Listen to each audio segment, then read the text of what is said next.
I know you were feeling. Call to order, and if you'd please join us in prayer and pledge. If you would join me in prayer. Dear Lord Jesus, we come to you this day and we rejoice in the warm weather and the change of the season and the renewing of our spirit. Lord, we ask for your wisdom in the decisions that we make today. Guide us. May our decisions be best for the citizens of the county. We ask these things in Jesus' name. Amen. I pledge allegiance To the flag of the United States of America and to the republic for which it stands, one nation, under God, indivisible, with liberty and justice for all. Thank you. We'll have our first call out to the public. Would anybody like to address the board at this time? Okay. We'll keep moving. Consent agenda, I'd entertain a motion to approve. Motion for the consent agenda is presented. Any, who supported, please? Kevin? Okay, thank you. Any additions or corrections?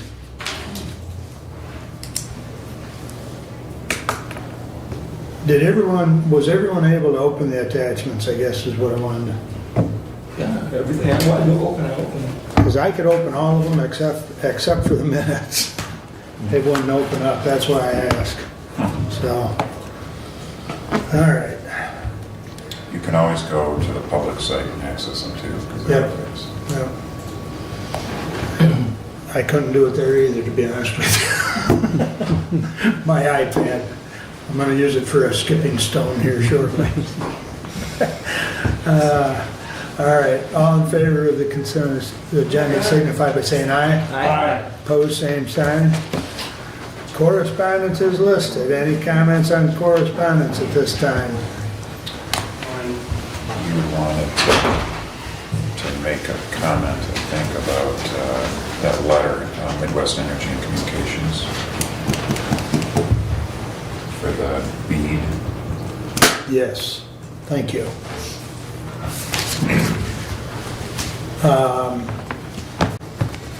There is a letter there from Midwest Bead that I had Abe put in there. I know nothing of this company.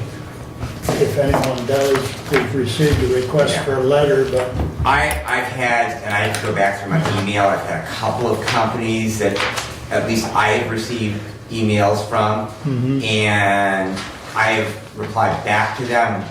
We would be delighted to meet with you and hear your presentation, and have gotten crickets back.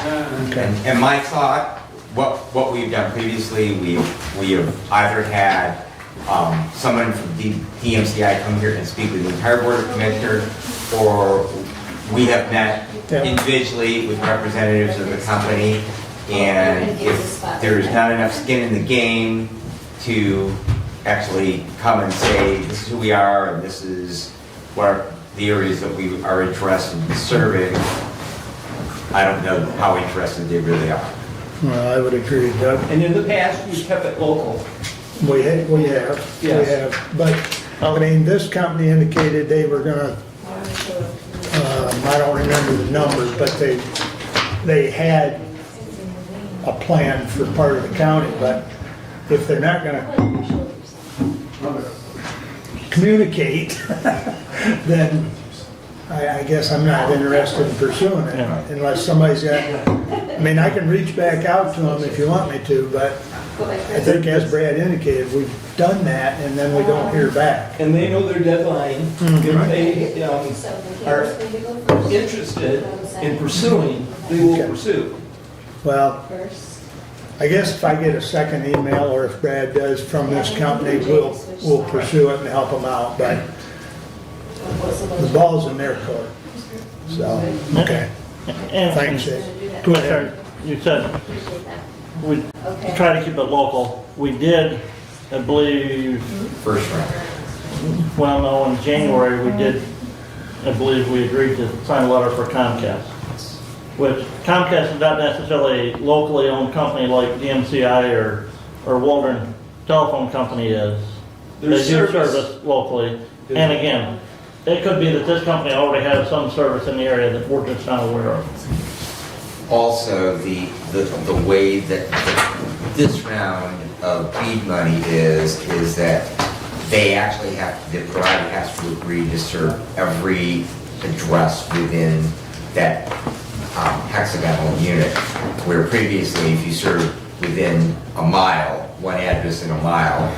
So the idea at this point is to make sure that every address in Hillsdale County has access to high-speed internet. And so if there are some players who might be on the margins that might not necessarily have a presence within the county, but might be in those margins that are willing to serve them, I think that whatever we can do to make sure that every person in Hillsdale County that wants high-speed, reliable internet has access to at least an option on getting it.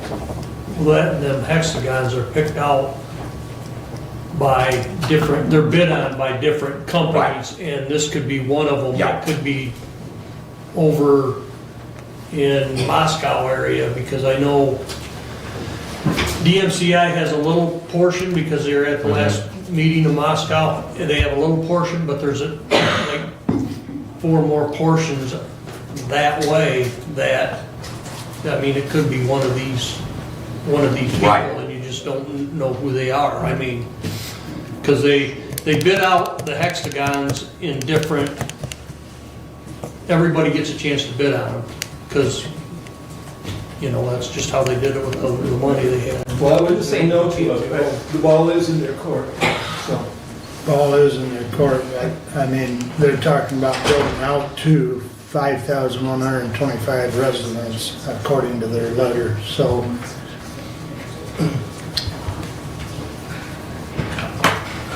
I mean, I could just send a short reply to them and see if they've got a sample letter, and we can go from there. And if they don't respond, They did include a sample, did they? yeah.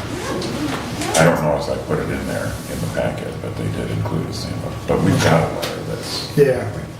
kind of just. Yeah, we've got a template. template Yeah. for what they want. Well, if they sent a letter,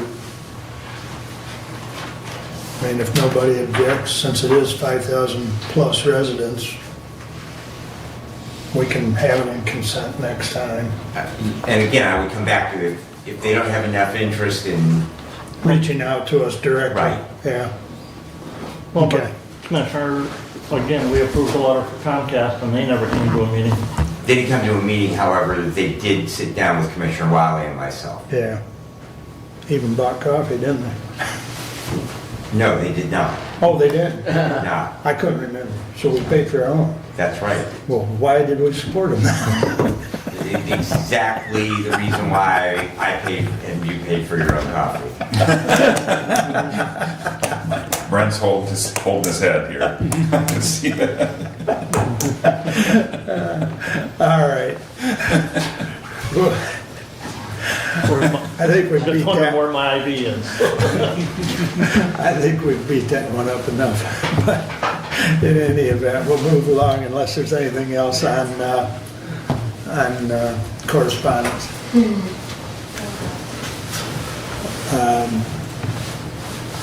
Oops. There is a letter from the Greater Humane Society of Hillsdale, letter in there. I would encourage you to make sure you read that.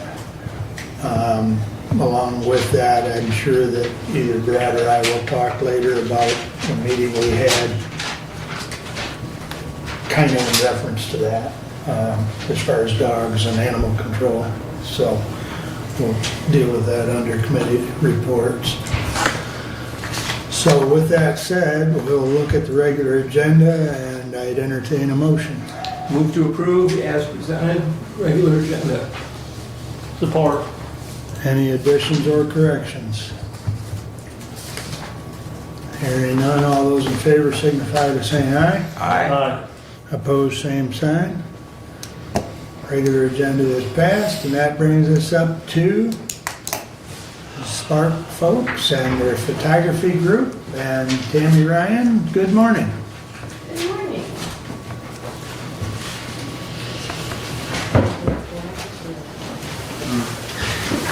If you remember, about a year ago or so, I had them come in and they had a lot of the pictures of the project on the courthouse.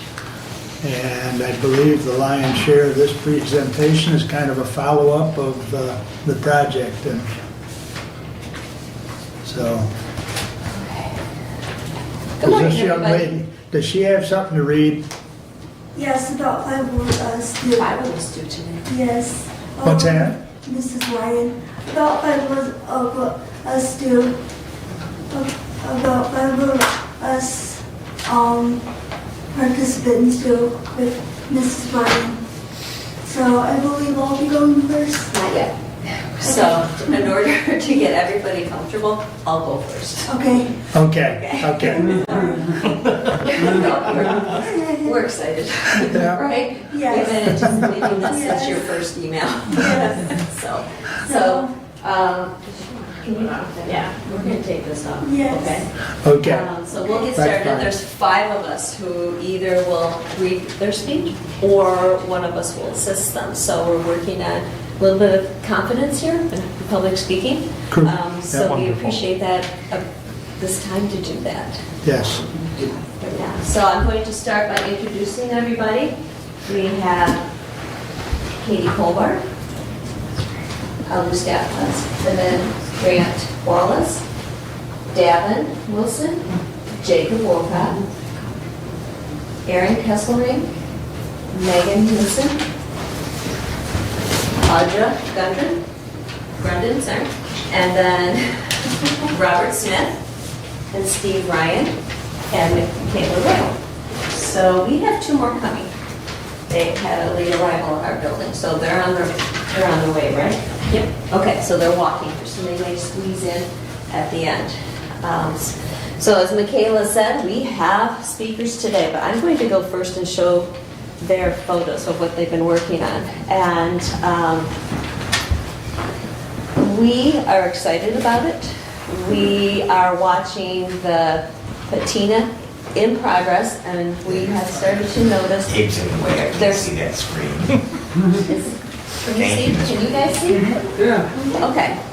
We're good. Alrighty. Oh, I forgot to introduce staff. We have Olivia Hamlet, Jesse Grundon. Cindy is homesick, and she is very sad, so she is watching on YouTube. And we have one of our moms, Michelle Kesselring. Alrighty, we'll move forward. Alrighty, so we've been working on this, as you know, since its beginning. And just as a review, let me show you.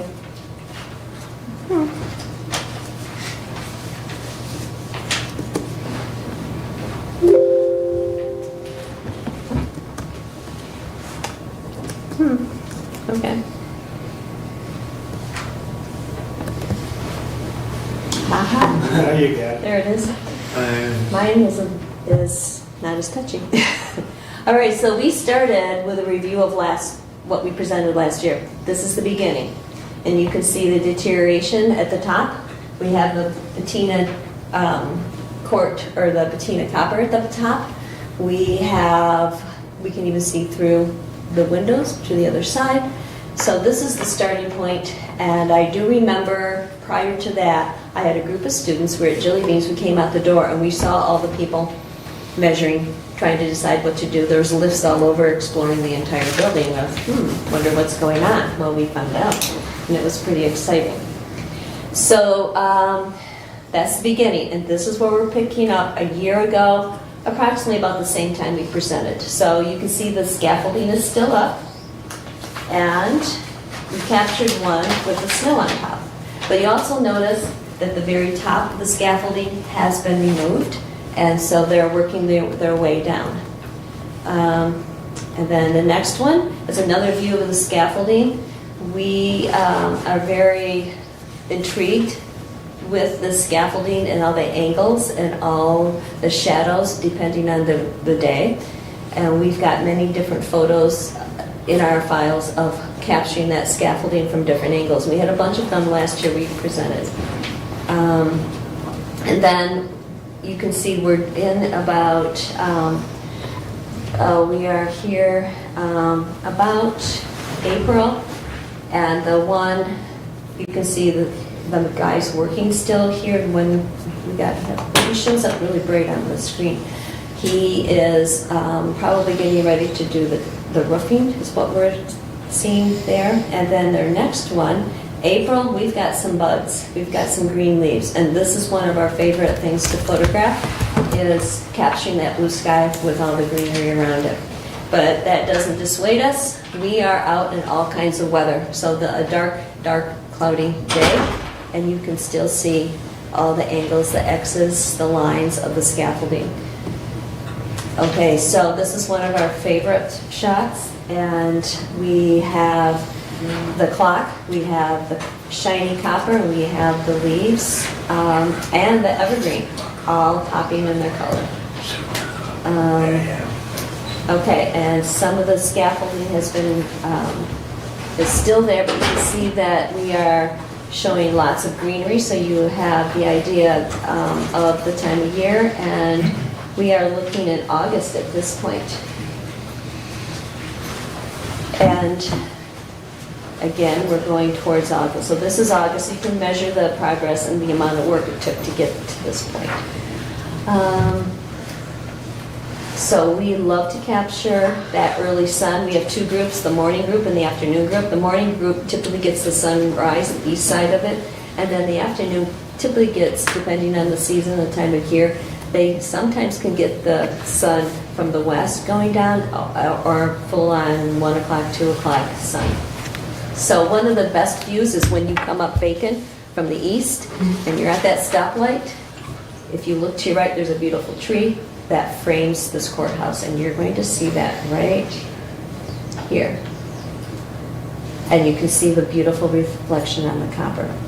So you have provided us with so many things to photograph. It's all beautiful. So you can see the clock very clearly now, and you can also see we're approaching fall. So scaffolding has come down. We can also get to the clock. We can also see the beginning of the bell tower. As you know, this is November. We're celebrating Veterans Day, and you can see scaffolding is still there. And this also is Veterans Day, but you can see how that copper and that balcony wrapping around the bell tower, it just pops and is very shiny. So we see before us the different stages of patina in this copper. We all prefer the bright copper. Everybody agrees. Alrighty, we have jumped to last, let me see, we are in between November and December, and you can see, I do believe though that this is, yeah, there is no scaffolding, and we're the dark days of winter, and it still allows that copper to really pop. But you notice how beautiful it looks without the scaffolding, but you can still see the scaffolding over on the south side.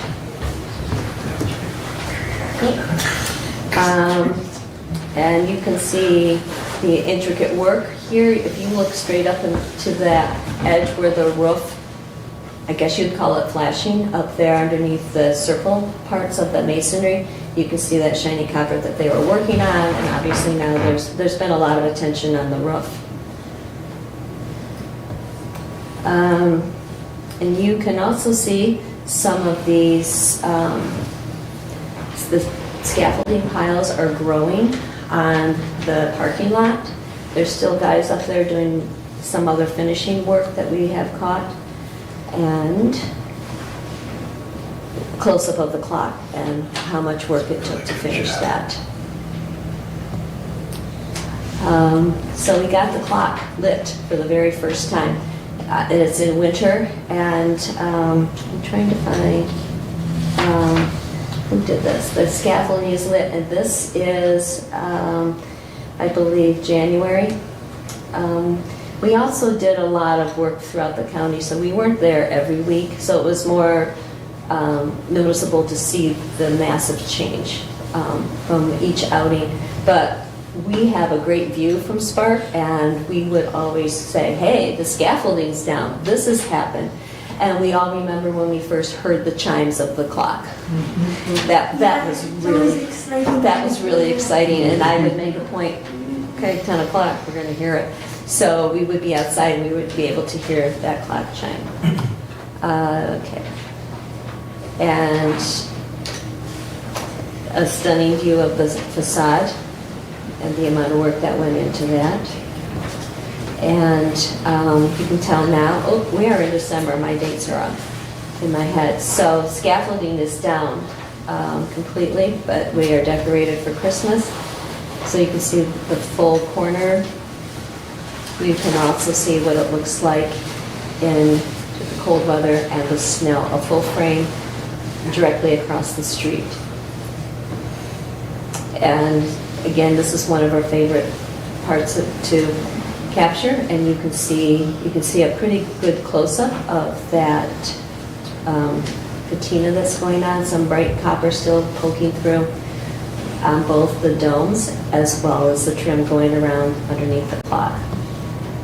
And a view looking on Bacon Street across, standing next to the bank. And this is one of our favorite photos. I think this is the one that we sent to you. Yeah, this shows the building on a bright, crisp winter day, capturing all the shine. And we can also see what it looks like with trees wrapped around it. Obviously, it's very cold out, it is winter, and we can see the sun rising from the east on top of that dome, highlighting that work on the copper. And another frontal view capturing all the way to the tip top of both domes, and a different view. This is from the afternoon class, capturing how beautiful that afternoon sun is. And this one, with the clock lit, if you can see some colors starting to come out in the clock at the base between the quarter after and quarter two. You can see the colors, and that's tricky to get from them because we're usually coming back from an activity out at the church, out of St. Paul's. We've heard rumors that it gets green. There's a green face.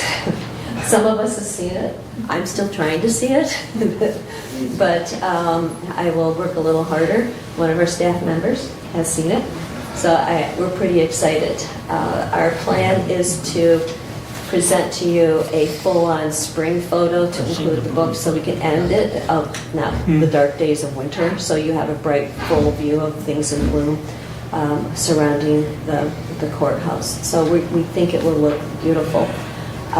We spent a lot of time obviously doing that, but it's been a real joy. I think they would all agree. Let's go down to the courthouse and see what's going on.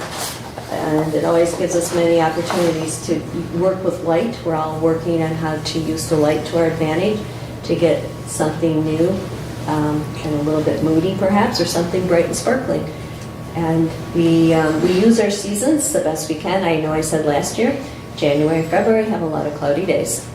And some days it gives us challenges, but others it's the perfect lighting. Throughout the time that I last spoke and presented with the team, we have added new members to our class. We've added about 3 of them between morning and at the afternoon sessions. And we have a range of cameras. So when I have each person presenting their information, you will see that we have a different range of cameras. Some of them are their own, which they're very proud to have as a gift, or they save money to buy those. Or we have our cameras that we use at Spark, which are a 35 millimeter camera, and they're waterproof, drop-proof, and yet capture. A lot of these photos were from that small camera that Aaron will show you. So we're really impressed with that camera. So we're going to move on to another project once we finish this, and that is the rearing ponds. We had taken a lot of photos for Bruce Caswell when he was working on getting the funding for that for grants. So we submitted a lot of photos to him and presented it so he could use it in his application. So we heard he received the grant, so what we promptly did was went out on a really cloudy day. We captured some dilapidated docks. We already had some, but, so if we captured, a great before and after, like we did with the courthouse, we figure that we can show some pretty cool progress out there. We are out there a lot. Michaela's out there, everybody's out there. There's a lot of paved roads. We're looking forward to improved access, universal accessibility. We think that's going to be fabulous. Michaela's looking forward to accessing some things that she has not accessed before. And even some of our folks who have some mobility issues are looking forward to that as well. Who knows, maybe you'll see us fishing out there sometime, because I hear there's some dredging going on. But I would have to be the teacher of that, and I would have to really address those skills. I haven't done that since a kid. So it was a pleasure to show you our work over the course of the year. And we are going to move on to some of our presentations that we have prepared for you. Some of them will be a historical perspective. Some of them are a personal perspective. Some of them highlight what this class means to them. And you will see 5 individuals shining through, but they are all speaking for the entire group. So it's a true team effort. We've been practicing, we've adjusted, we've done all kinds of things, and they're very proud of their work. So I'm going to be very pleased to introduce each of them. So yes, Ms. Michaela, I am starting with you.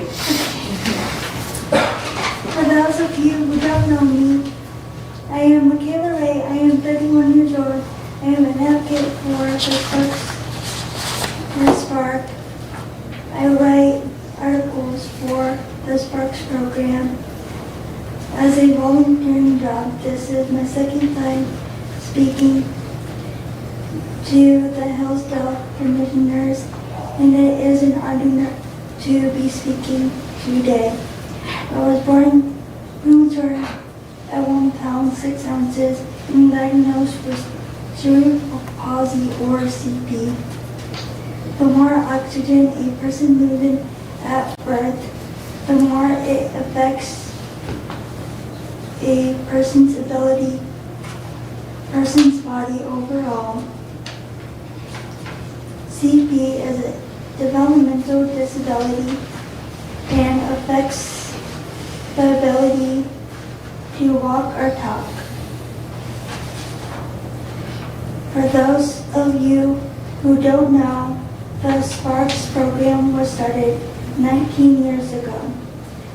The Sparks program has many classes in addition to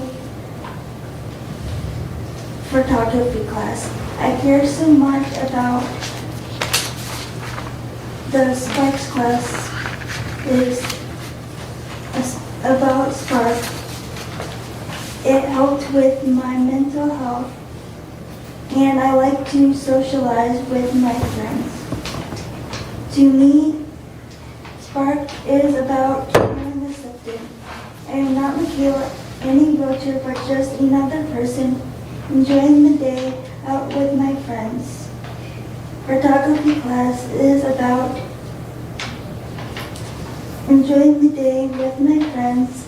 It is about going out to different places and seeing them differently through the lenses of my camera and my tripod as I drive my wheelchair and feeling the fresh air on my face and the sunshine on my face. Photography class is about creativity and the ability to express who I am, making friendships, sharing photographs, and expressing ourselves. It is about laughter and having fun. We don't have to worry about our different disabilities. I like to refer to myself and my friend as having special abilities. We are just another group of adults sharing experiences together and having so much fun while doing it. Thank you. Thank you, Michaela. Thank you. Okay, Robert. My name is Robert Smith. You want to come here? Yeah. The Hillsdale County Courthouse is located at 29 North Howell Street. A temporary courthouse was built on the site in 1842. The land was called Courthouse Square and is 2 acres. A second courthouse was built next to St. Anthony's in 1844. It was made of wood. It burned in 1849 and all the courthouse papers were destroyed. A new sandstone courthouse was built in 1851 on the courthouse square. People called it the old stone pile. It was 2 stories high. Hillsdale needed a bigger courthouse, but the people in Hillsdale County did not vote to pay for a bigger courthouse until 1898. It took 4 votes for over 8 years to pass. Hillsdale County spent $45,000 for the new courthouse. It was built between 1898 and 1899. A clock tower was added in 1909. The clock tower was repaired in 1985. It is 3 stories high. It was made from yellow sandstone. The bells and courthouse were restored in 1996 for the 100-year anniversary celebration.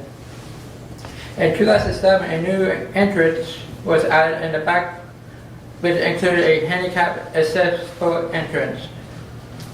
A few years ago, in 2021, the county set aside $5 million to repair the roof and dome.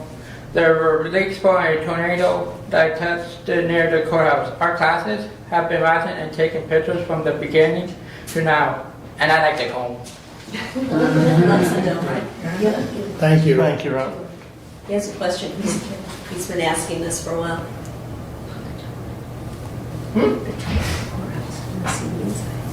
Oh yeah, can we take a tour? We want to see the inside. We've been doing the outside. Absolutely. Yes. Yeah. I think we can make that I happen. think we can make that happen. Don't go get with you out of time there. Yeah. Okay. Aaron. Come on over, Aaron.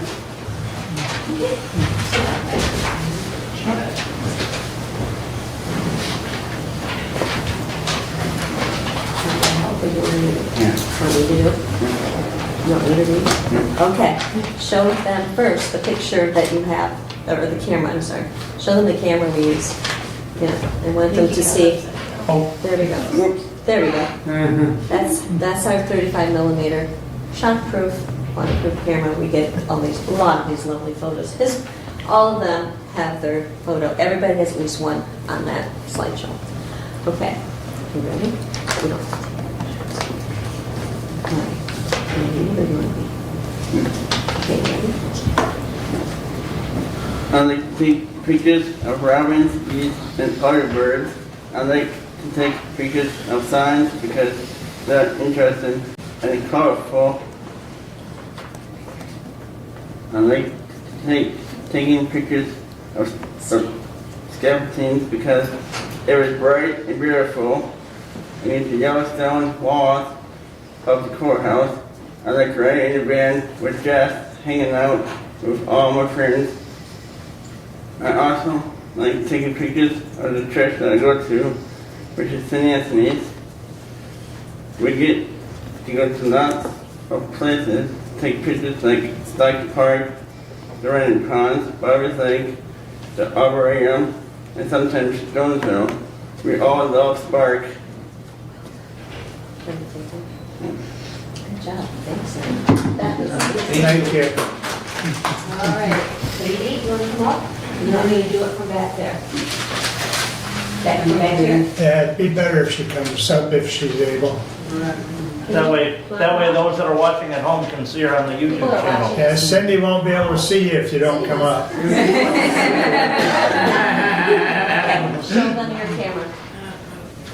in your pocket, buried there someplace, right?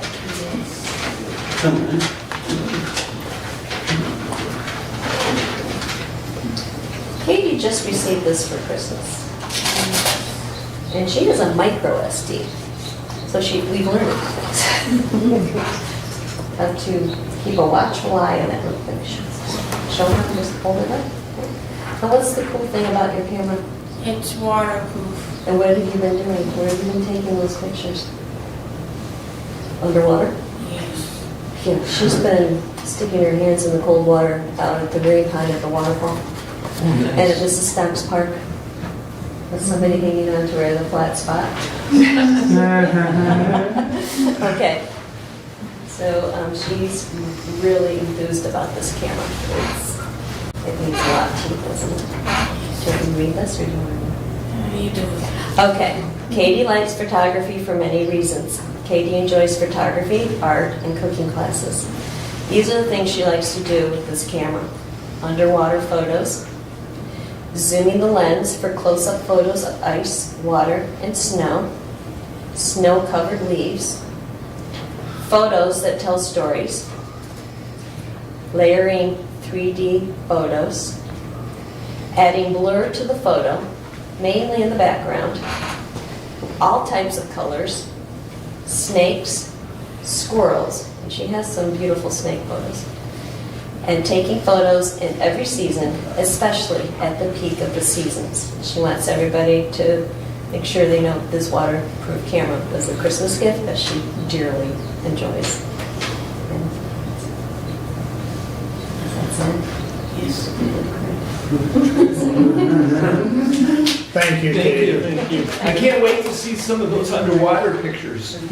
We'll keep coming down. All right, Steve, come on over. Would you like, do you want Olivia to read with you, or do you want me to do it? You want Olivia to read it? Yeah.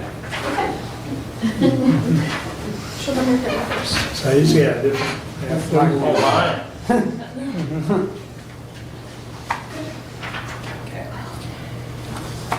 Steve has been taking pictures of the courthouse renovation since November 2021. He's noticed the copper on the roof was green and some of the bricks were crumbling at the very beginning of the project. On November 15th, 2022, they brought in the lifts and began putting up the scaffolding. By January of 2023, they had put scaffolding all the way around the courthouse and began doing repairs. By February of 2023, the scaffolding went all the way to the top. In October of 2023, they completed the very top section and began taking the scaffolding down. By January of 2024, we could see the top of both domes with new copper. In August of 2024, we could finally see that they repaired the clock. In October of 2024, the scaffolding was gone from the third floor to the top, and we could see the entire roof and the bottom. Toward the end of January 2025, the courthouse was completed. Good job, Steve. Thank you. Thank you.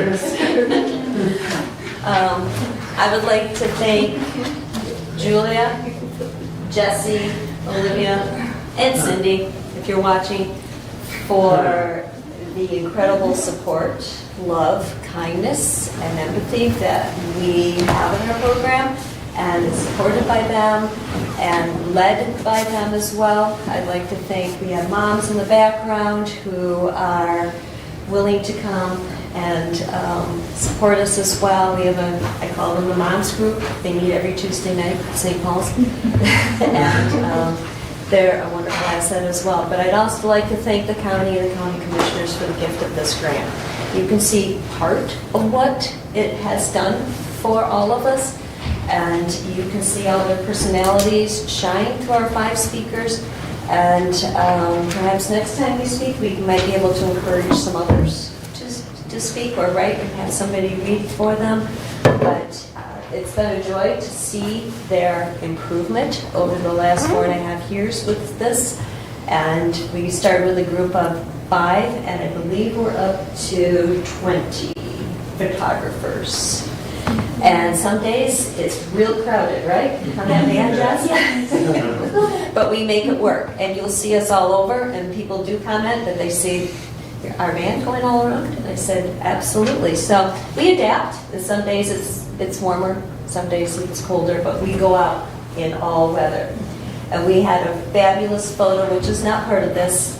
In January, we had some pretty wicked days. We were out there at Bobby's capturing the shanties, the ice, the horizontal snow, and the camaraderie and the friendships that we had by going out and having that adventure together. So their friendships speak volumes. Right, guys? You enjoy being ours? All right, I'd like to thank all of you for doing fabulous work. I'd like to thank all of our speakers. You were amazing. And Michaela, what was your last thing you wanted to say? I just wanted to ask if you guys had any questions about the program for us or anything. Do you guys have any questions or? Go ahead, Brent.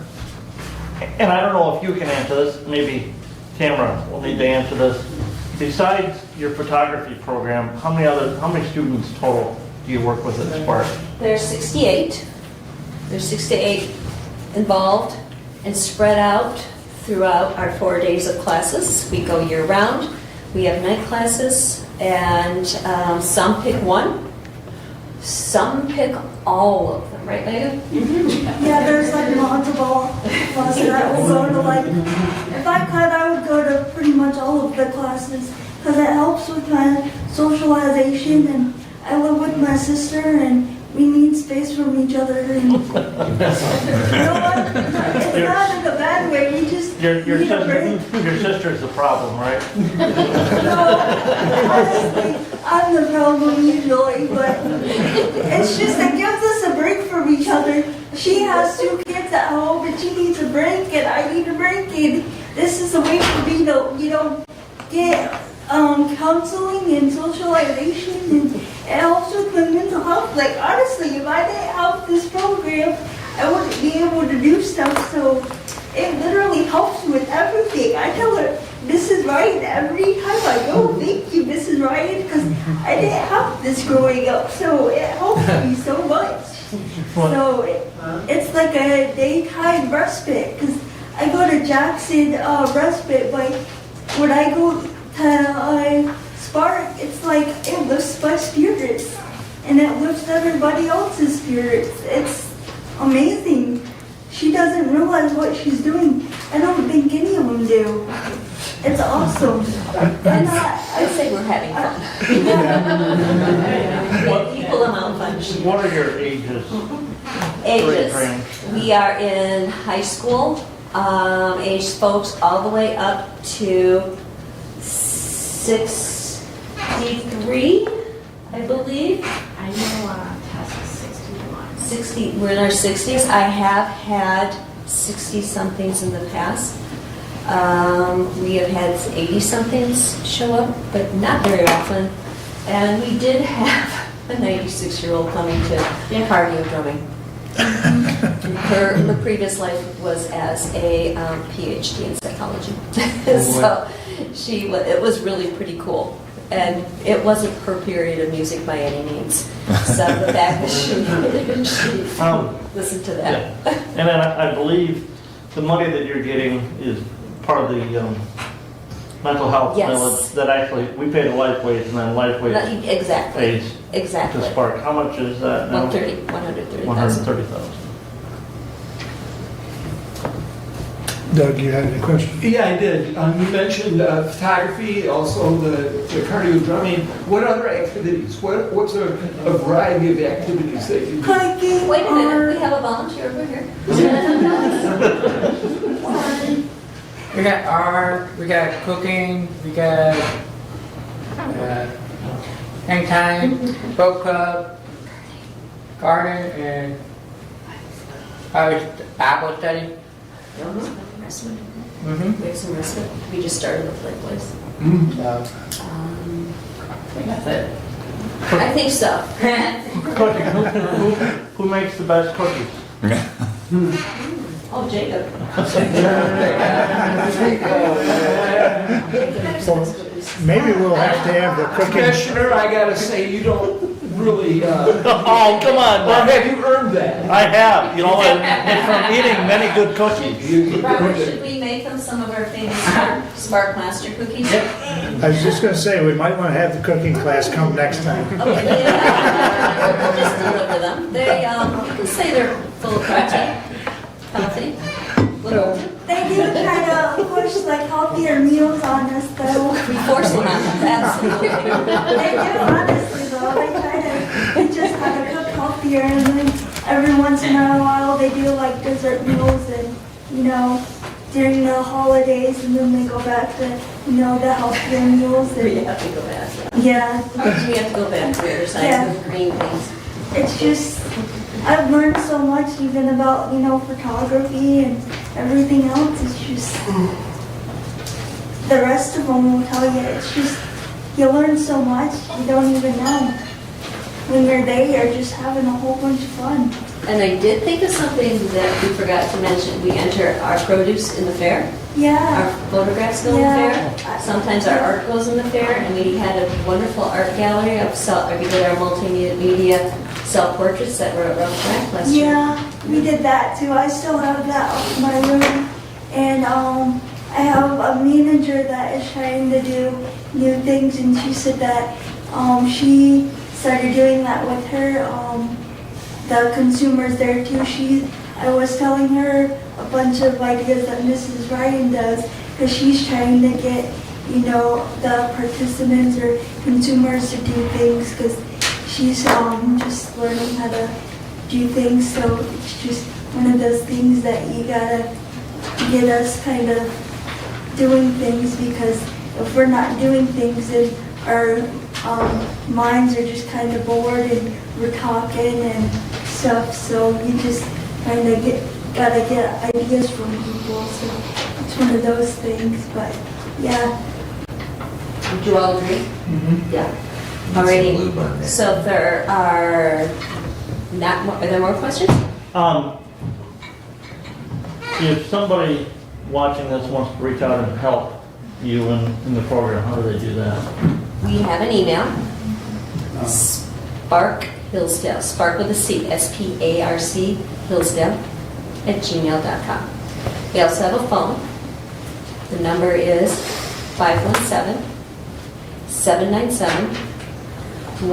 517-797-1227. And we do meet with the families first.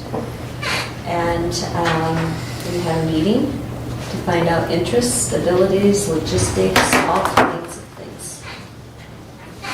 And our van is full. Right, Jess? Yeah. But Jess has a lot of fun. I think you sing. Yes, we do. It's Alright. karaoke band. Any other Can you questions? meet at St. Paul's? We, you probably see our band up at Del Bacon all the time too, and followed by my car. But we are at 68 Walden Street. It's next to the beauty school, and Okay. then we have a lot of programs at our house at St. Paul's, the garden. And we do hang time there with the adult tricks, which is, there's a great big parking lot. It's 1/10 of the mile around, right guys? Yep. Yeah. And we were out yesterday with one of the hang time groups, trying to get some sunshine and a lot of steps. So we're looking forward to spring because we can maybe get the bikes out. It's a little sloshy to get to the barn to get to them. And we walk. It's a really safe place. They all know the rules of the trikes, how to stop, look for traffic, right? And in the past, we have taken them out on the trail at Bobby's. We haven't done it lately because I probably need 3 trailers to haul our bikes out there. So, but it is a goal that we would like to bring back. We have game night, Robert. Game night. About 6 times a year on a Monday night. Game night and a dance, right? Christmas party? Yeah. Yeah. So what are we all working on right now? What's the next step after the dance? What are those things set up on shelves in the kitchen? What? Garden? Seeds? Oh, seeds! They're busy with the food. When is your dance? We just had it, right guys? Yeah. March 1st, Robert? Yeah, that's about March fair. 1st. Nice. Yeah, it was That's it. fun. I haven't tallied all the numbers, but last year there was close to 160 people, Really? including chaperones, families, different folks from group homes and their staff. And they painted a huge barn scene because our favorite barn was torn down because it was going to collapse. And so we did a tribute to the barn out of the church, and they did a wonderful job painting it. It was 8 panels long. Very good. And their board meets the last Monday? The fourth Monday of the Fourth month. Monday. If you fall into the last, you might Yeah. miss a meeting. Sometimes there's 5. The fourth Monday of the month. Right. Yep. And that is on the Waldron Street And we meet address. on Waldron Street, Yeah, yes. so. And sometimes a lot of wonderful ideas are hatched during that time. Because we're always looking towards the future and how to improve. Any other questions? On behalf of the board, I'd like to thank you all, and so happy that you're able to enjoy your photography class and the other programs, so. Pictures are terrific. Thank Very you. nice. Yeah. Yeah, we're excited to see it in book form, but hopefully there'll be some flowers around it or something when we finally make that happen. But yeah, it's been a treat to see that. We're very thankful that the money was set aside to make this so beautiful. We found a lot, didn't we, Robert, when we researched? Yeah. We found a lot of information. Yeah. And one of the pictures that, and I think you mentioned, Dave, that you'd sent it, so that will be on the new little booklets that we Oh, generally get with all nice. the phone numbers. So, and I believe credit is given to It should be, yeah. the Spark program, so it's nice to have one of your photos on the county booklet. There'll be So, credit to all of you, because I honestly don't know whose it is. We have a lot of photos. it came from the group. So, Because all of them have taken pictures of that, so it's, so, yeah, it's pretty stunning. all right. All right, thank Well, you. thank you very much. Thank you all for coming. Do you want a copy of your, well, we might put it together. Yeah. Dave wants to make that part of the minute. Yeah, that'd be fine.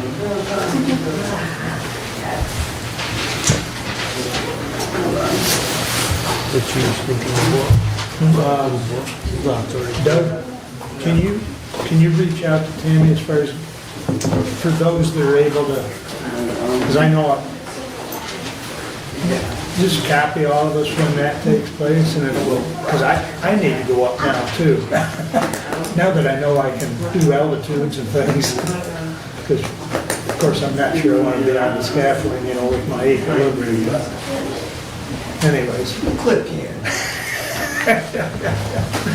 Yeah, you'd been laughing and taking photos of me dangling.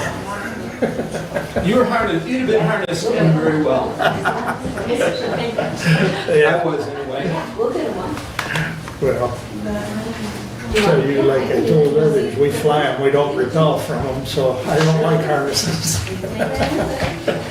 Anyways, Yes, we will do that. moving right along, we will have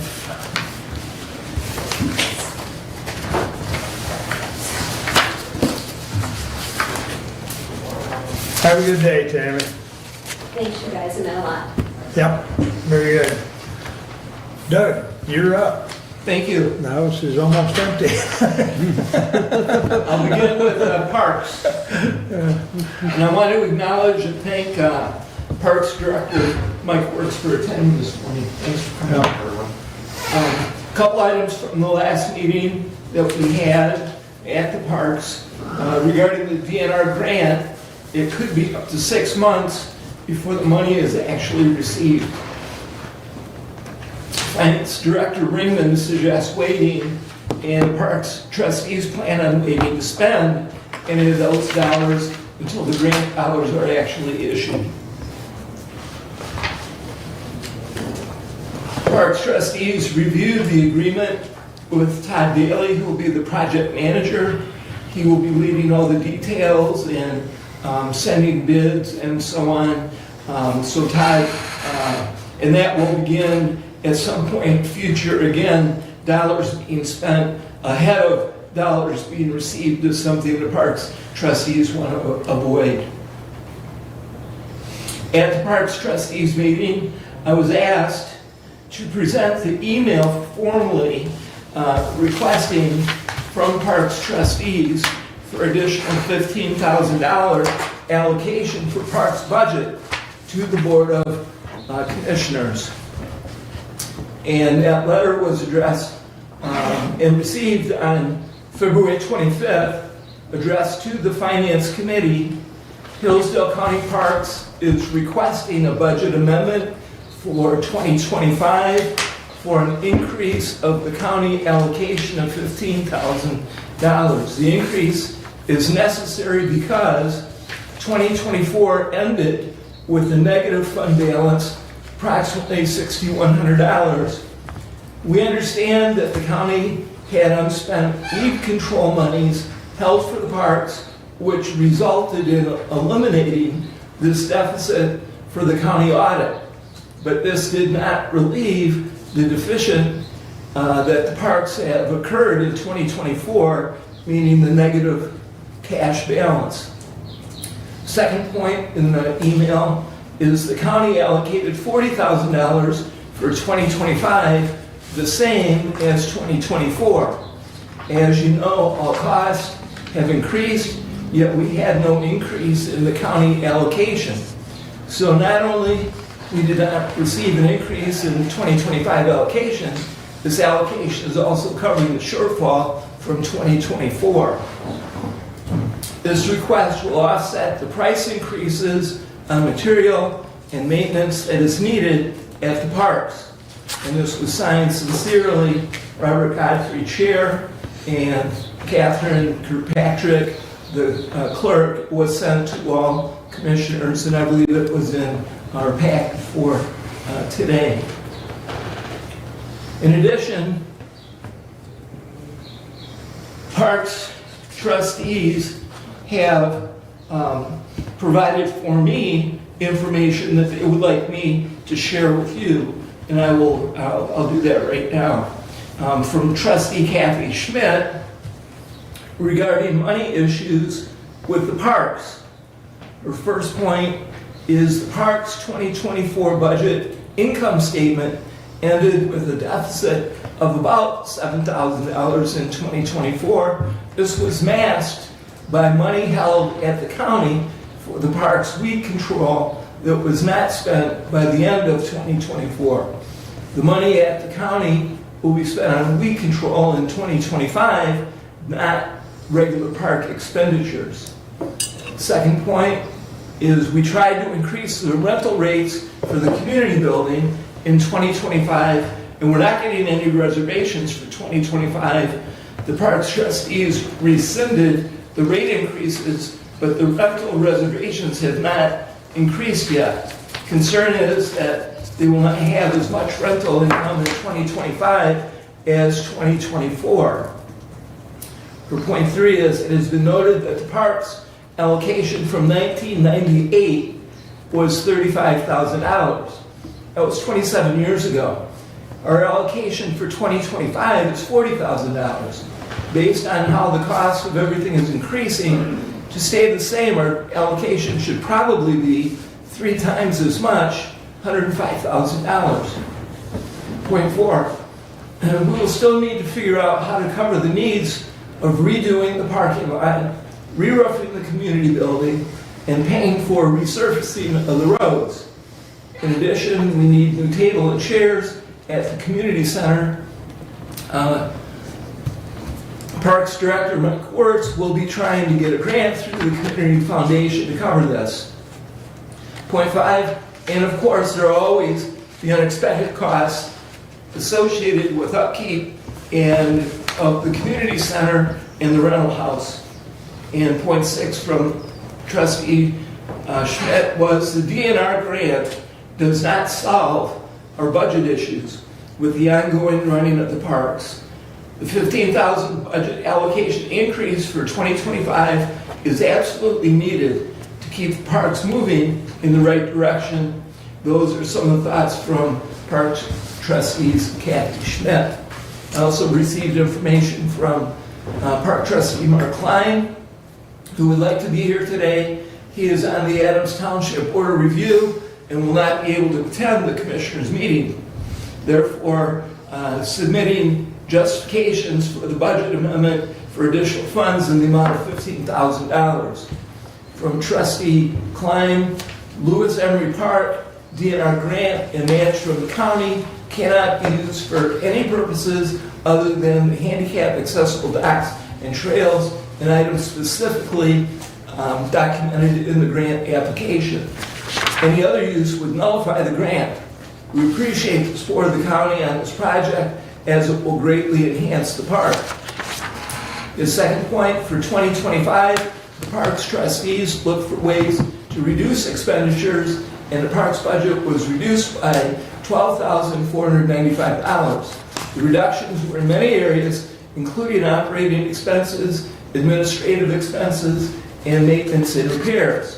It's noted that the trustees do not receive compensation for being on the board. Here's point 3, the park manager has submitted grant requests to the Community Foundation for tables and chairs and an aerator to help with weed control in the ponds. Point 4, the county appropriation in the parks was reduced by $10,000 or more a year from 2003 to 2022. In 2023, the appropriation was increased to $40,000. However, the years of lower appropriation left the park with a multitude of repair and maintenance issues. Increased costs are also affecting the overall budget shortfall. As a member of the Parks Board, he values the importance of Lewis Emery Park, provides recreation and beauty in a central location in the county. I know it's often utilized by Spark, as we heard this morning, a nonprofit organization that supports the disabled community. Community building provides public space for family and community group gatherings. We owe it to the residents of Hillsdale County to be respectful of their tax dollar expenditures, but also to provide a safe and healthy place for outdoor recreation. I ask that you approve the requested budget amendment, and that is from Mark Klein. Also, Park Trustees Godfrey, Parney, and Trustee Leininger support presenting to the Board of Commissioners and hope that the request is approved. That is information that I received from Parks trustees.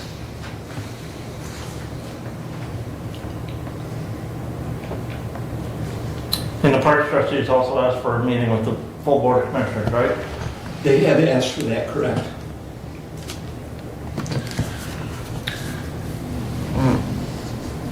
It was, I haven't caught a motion to adopt that resolution yet, is that right? There is no motion yet. Okay, And, just want to make sure. and Commissioner, I will, if there is a motion brought forward, I am not in favor of it at this time.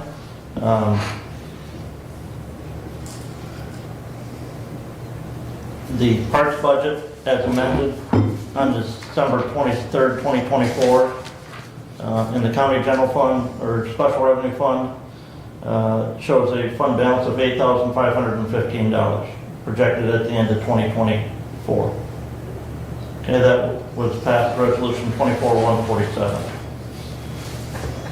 As you indicated there, and again, I have no idea, can't go back to 98 online, but online on the county website you can find the audits for the county for fiscal years 2015 through 2023. The 24 audit's not done yet.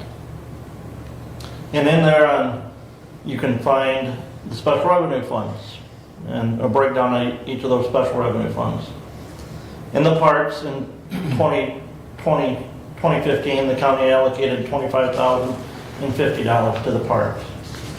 Then in 2016, we allocated $27,300 to the parks. 2017, the county allocated $29,764. 2020, it was back to 25,000. 21 is 25,000. Then 22, 23, 24, and 25, the current allocation amount is 40,000 to the parks. In addition to that cash allocation to the parks, a year ago, the county got our facilities department a skid steer for use because the little loader tractor that they had was not sufficient for unloading some of the items that they needed to.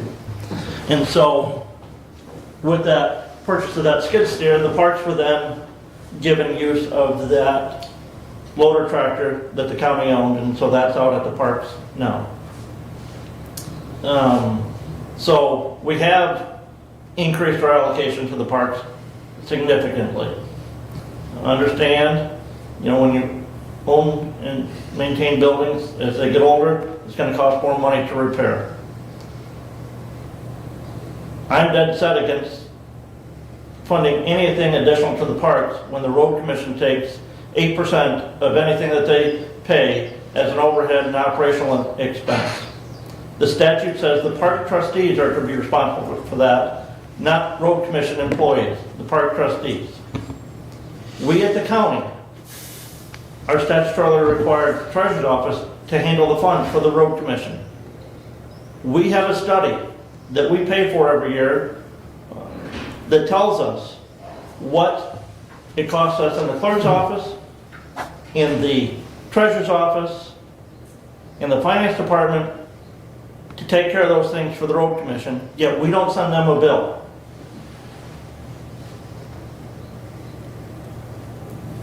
If the road commission would forgive their 8%, very easy to cover whatever they claim as a shortfall, even though there was no financial shortfall in the parks budget for 2024. And I would, if they want a meeting, then let's meet and have this discussion and consider a change to the budget at that point in time. If I may respond to a couple of points. You may. Thank you. Yes, we did provide a tractor. One of the issues that is a real world issue is that while it's true the tractor is sitting over there are costs that are associated with the tractor. Purchase of fuel is an example. Repair on the tractor is an example. Same with the truck that was provided as well. While it's nice to receive items that are very expensive and very useful, there are costs that come with some of those items that are provided. The money that you talk about from the 2023 to 2024 budget of the $8,000, it was a paper number, Commissioner, not a cash number. The cash flow is the problem, not how we manipulate numbers on a spreadsheet. The cash is the shortfall, not the number shown on paper. And that's the continued issue and the continued problem. As you say, there has been a meeting requested, and I'm sure the chairman can confirm what I'm about to say, that it's very challenging to get those 10 people in a room all at the same time. We tried in March. There were 2 different dates that were presented. The Board of Commissioners was not available for one. On the other date that was presented in March, the Parks trustees were not available. So hopefully we can get something in April, although dates that have been presented have taken us, I understand that one of the dates was in November. You know, it's hard to get that meeting together. In the meantime, the number of dollars that we're talking about here is $15,000, which will bring them to a cash available opportunity. What we have done in the past, you know, I was asked, where's this money going to come from? The money is proposed, will be, it's not yet, will be proposed to come from the general fund.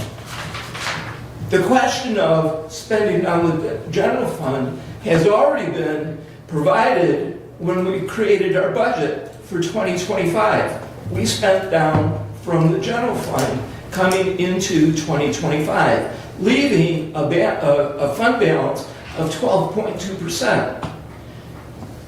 The $15,000 that comes from the fund balance still leaves a fund balance of 12.2%. That's the minimum number that we're talking about that will be very helpful for the parks and doing some of the maintenance, doing some of the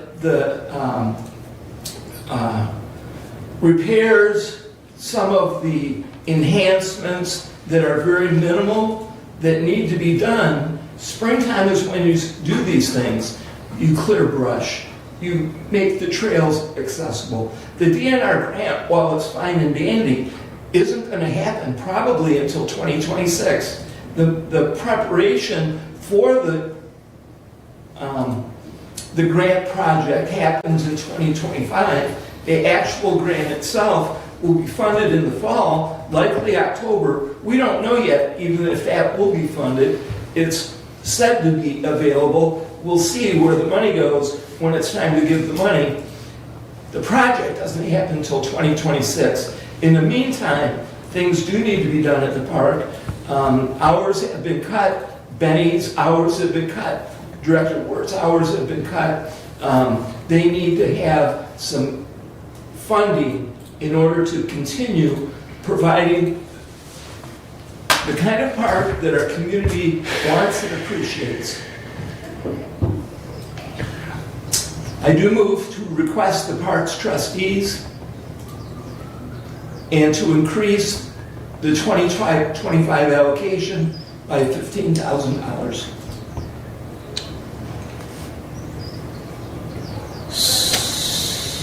You made the motion. Just now. That of the resolution or a separate I'm motion? making a separate motion to Okay. move to approve the request of parks trustees to increase 2025 allocation by $15,000. Well, I think we've been discussing it, but I will support it so we can further the discussion now that you've moved for a motion. But And I will follow with the resolution if the $15,000 motion is approved. I think it's somewhat germane to the discussion that we need, as a body, to set a date on the calendar for April, and then if they can't make it, the monkey's on their back. I mean, we need to establish a date, and if we can all make it, then they best make it.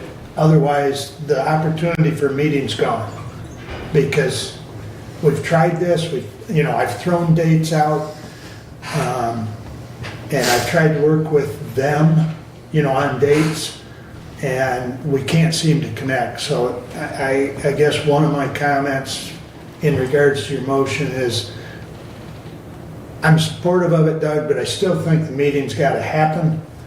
Now, whether we pass this motion or whether we pass it after the meeting, but we need to put a date on the calendar, so that's just my 2 cents. And when we have the meeting, you're going to hear that there's more things than the $15,000 that need to be decided. And as a matter of fact, in the future, this Board of Commissioners will have to make choices on other spending.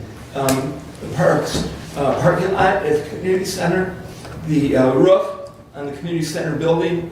These are items that are on the table that need to be done. The roof actually is leaking and is in the process of being repaired. There's a conversation last year, as Commissioner Langer will remember, regarding the roads and an agreement with Hillsdale Township in a cost share. That's something that's still in need of being discussed. And in fact, this is not the first time that we've heard how slim the dollars are for the parks. In the 2 years I've been on the budget committee, that's been a topic of discussion when we do meet. Last year we had an additional meeting that was requested, and at that time the discussion as well was the challenge in operating a park with such a slim number of dollars. We've taken no action. We have a formal request from the parks trustees to provide $15,000. And I think that we're obligated, if we're going to support the parks, to approve the $15,000. We're discussing the issue and Brad has a comment. Yep. So, little historical perspective in regards to not changing the appropriation over the years. A number of years ago, that the parks had a very significant fund balance. And so therefore, an agreement was reached that they would spend down some of that fund balance. And that occurred. But that is the reason, at least going back historically, why there were not increases to funds for the parks. Because the other side of that equation that we're not seeing, all we are hearing here is the appropriation that the Board of Commissioners made from our general fund to the parks budget. What is not being part of that equation is that amount of money that they had that they were not investing in the parks at that time to do a lot of these needed maintenance and repairs and improvements to the parks. The other thing is that the parks trustees have, in my tenure on this board, going back to 2009, always asked for increasing funding, but they have done little to find other sources of revenue for those parks, nor have they looked at and said, what can we afford with the amount of revenue that we have? We have like 5 parks throughout the county, and they all cost us money. Now, some of them are small parks, but it comes back to that if we cannot afford, if the Parks Commission cannot find sources of revenue, it comes back to, if we are going to have those parks, what are we willing to support? And I'm also hearing as part of this discussion what the public is willing to support. We don't have a separate source of revenue. The public has never come to us and expressed a desire to have some form of funding, i.e. a millage for parks and recreation in the county. And so, therefore, it comes back to that it is a general fund appropriation. And so, what are we willing to support? What can we afford? And what have we looked at in seriousness in reducing the expenditures that we have for the parks that we have? We have a very lovely park on the outside of town, but it's a very expensive park. It's got roads in it that have to be maintained, and it has buildings in it that have to be maintained. We've heard in the past that the rental house creates revenue for the parks, but yet, does it really? Because we weren't spending any money to keep it up, and whether you're a homeowner or a landlord, you know that you have to make investments to keep your buildings up. And so, yes, years ago, we received rental income from that, but we really weren't putting any money back into fixing it. So, in the last 10 years, we had to put a pretty significant amount of dollars into that building to make it usable, to make it rentable, so that it could be there. But at the end of the day, is it really creating a positive revenue flow for our parks? And I don't know, the budget committee, they've looked at that very seriously. And so I guess for me, to sum up, is this $15,000 simply a Band-Aid to get them through this year without a plan of what we're going to do in 26 and 27 and 28 and 29 and in perpetuity? Or are we really finally going to have a discussion of what we can afford and at what level we are willing to support our park system in the county of Hillsdale? Thank you. Just a minute, is there any comment from this side before I go back to Doug? Go to Commissioner Ingles, I still have a comment, yeah.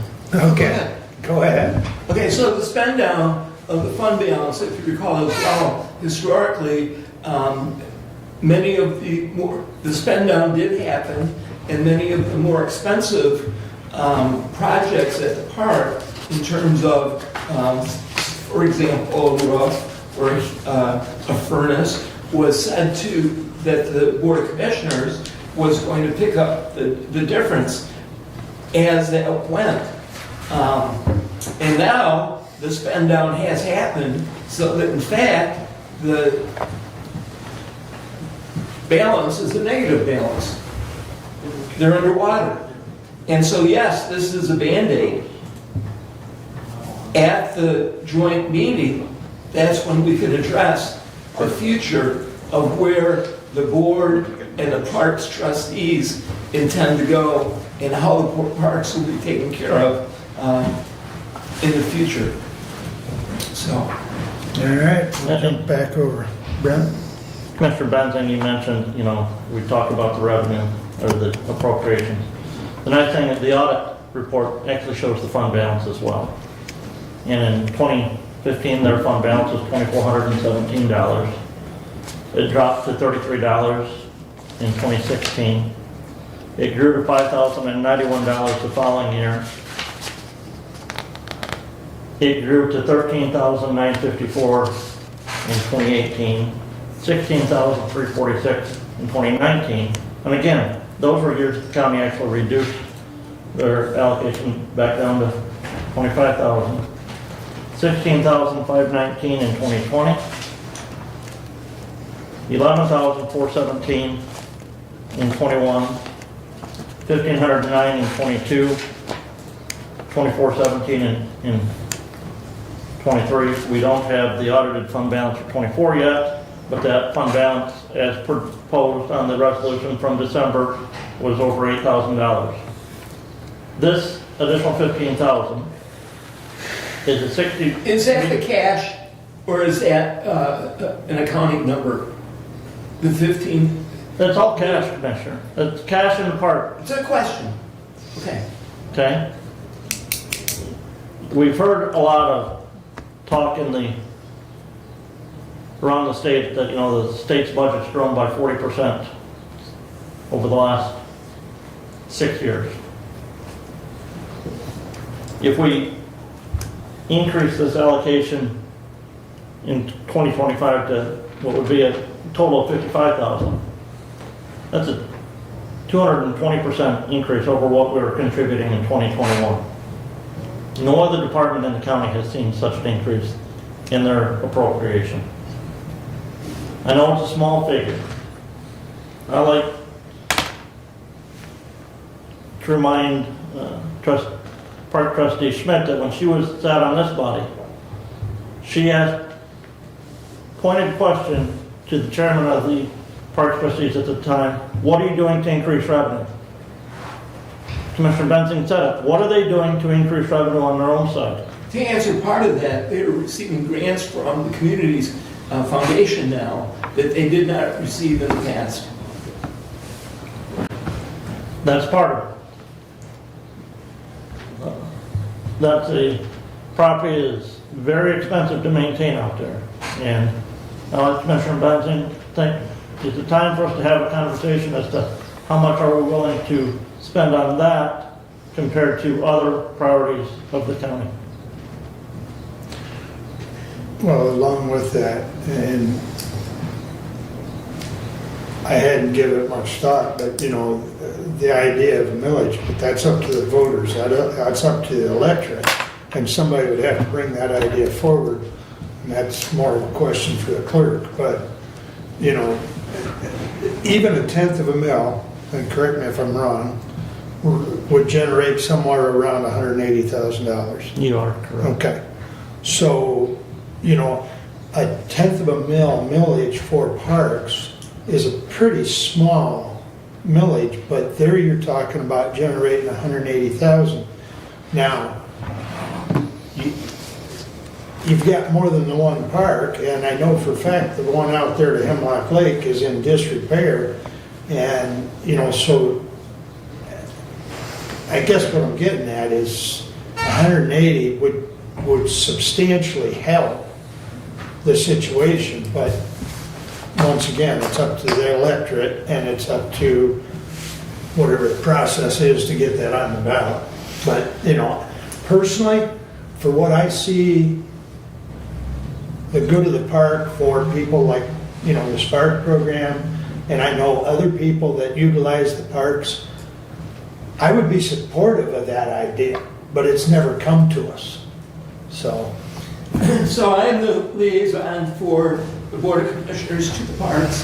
I take them information on a regular basis when I attend their meetings, which I attend all of their meetings that I possibly can. That also is a two-way street for me to bring information here and from the parks trustees, and that's what I've done today. Right. That's the motion, and I call the question.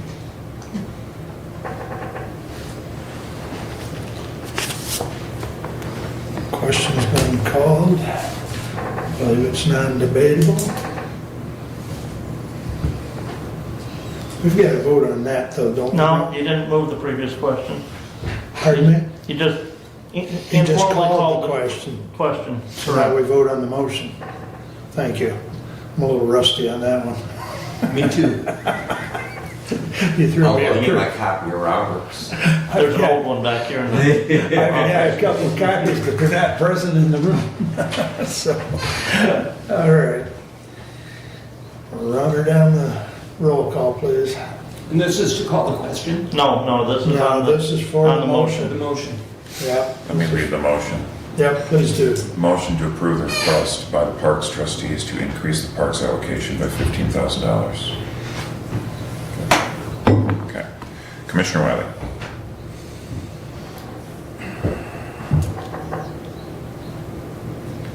I'll vote yes. Commissioner Benzing. No. Commissioner Leininger. No, Commissioner Ingalls. Yes. Commissioner Collins.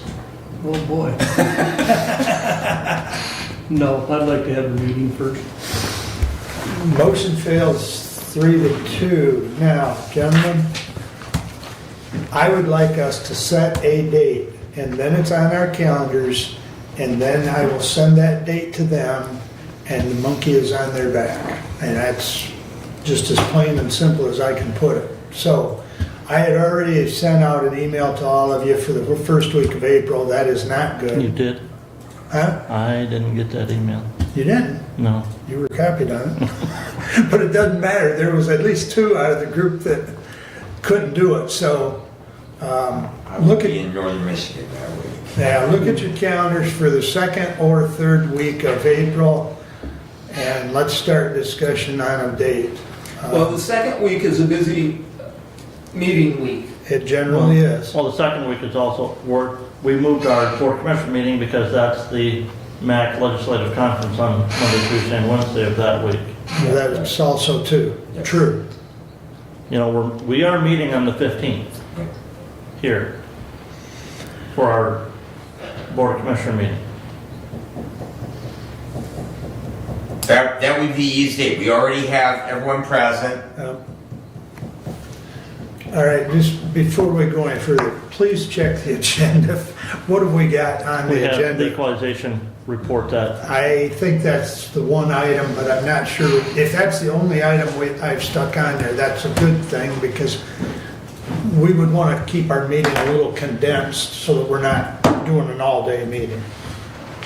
That's just my thought. As long as I'm out of here by 6:30 for Hillsdale Township, I'm good. I have Wellwise confirmed on that one too. Okay, Julie's coming that day? Okay. but even at that, well-wise and equalization are not going to take an hour. I mean, it would be a fairly short standing order.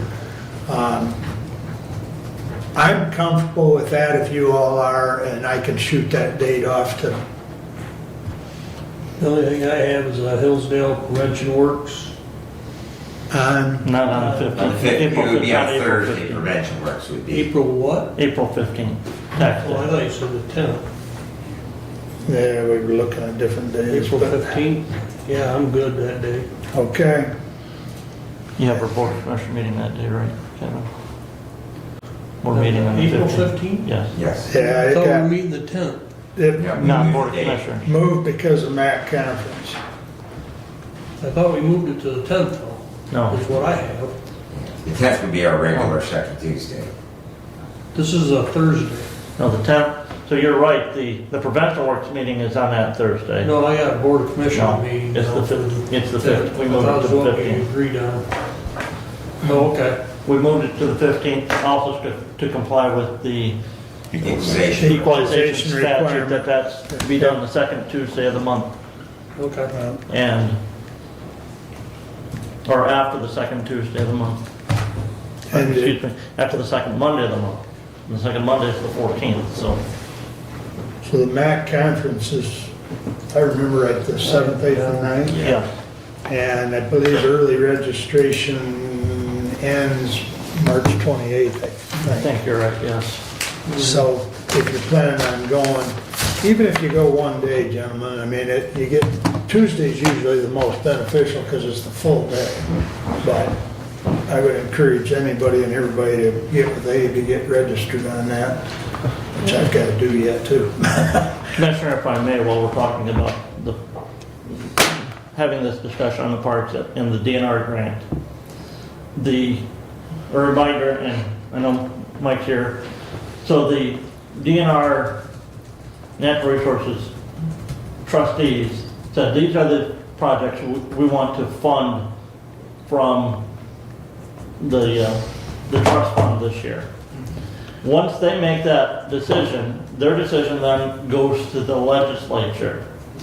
And the legislature actually has to pass a bill to approve those expenditures from the DNR trust fund. Understood.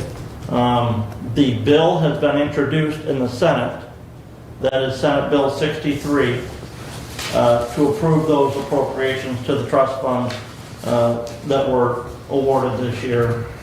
That was referred to the, I think, the Natural Resources Committee. Yeah. Excuse me. That was referred to the Appropriations Committee, and there's been no action taken on it yet. So, but even once that is approved, that is a state grant, and Derek would probably confirm this, that that's a reimbursement grant. So we Yes. actually would have to extend the money and then submit for reimbursement from the state. So- Right, you don't do that until you know the money's there. Exactly. Yes. And That's the pause. and it may not, we may not know that it's there until We've been told October. September 30th. Yeah. All right. April 15th. Now, what time, I mean, we don't need the parks trustees here for the whole time, but I'm asking you folks, I would how say 10 quick o'clock. can, 10 o'clock. I believe that Mr. Wheeler, the equalization report should not take that long. Julie's report, I don't envision it being, other than her saying Farewell. goodbye. Yeah. Maybe if we have a new CEO ready by then, they'll be here and she can introduce them as well. But yes, I don't envision it taking. 10 o'clock. And would it make sense, and it may screw up our order, but if we just were to put Commissioner Ingles, then his report first, that would be our first committee report on that day. we can do that. I mean, Just from a logical standpoint, Or- because. Well, other than or we yeah. just put it in Standing the order. standing order, make it part of the standing order that there's a joint meeting between the parks trustees, and that happens That's at fine, yeah, 10 10 a.m. o'clock, that's fine. Okay, Just like we would do a public hearing. Right. Right. We have a question for a statement. April 15th. Step to the podium, please. April 15th, Yes, sir. you want to have a meeting? We already have. We already have one scheduled, sir. That is the live date for the UCAS system, right? That is the go-live date for the new CAD system. Okay. That is all hands on deck for my office. I don't know if we'll be able to stream it for you. Because we had moved our regularly scheduled meeting from the 8th to the 15th because of the MAC conference and to comply with the first Monday after the second Tuesday for the equalization report statute. Oh, yes. Okay. Well, That was done at our we just- first regular meeting of the year, so I understand you don't always look at our changes in advance, but Yeah. we did do that a while ago. Is that something I could help with too? Is it easy to learn? Potentially. Easy to learn, I wouldn't necessarily say that. But you're certainly capable of understanding how it functions. I'd be willing to. Should we add that to your job description, Derek?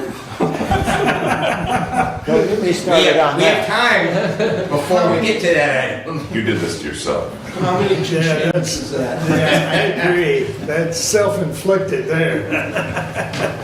I used to always say in the Army, don't volunteer.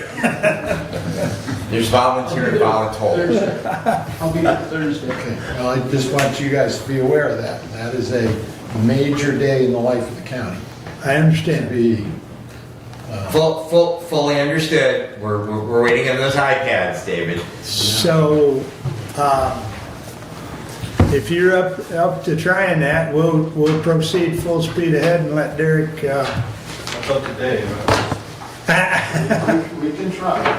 okay, okay. Okay. Very good.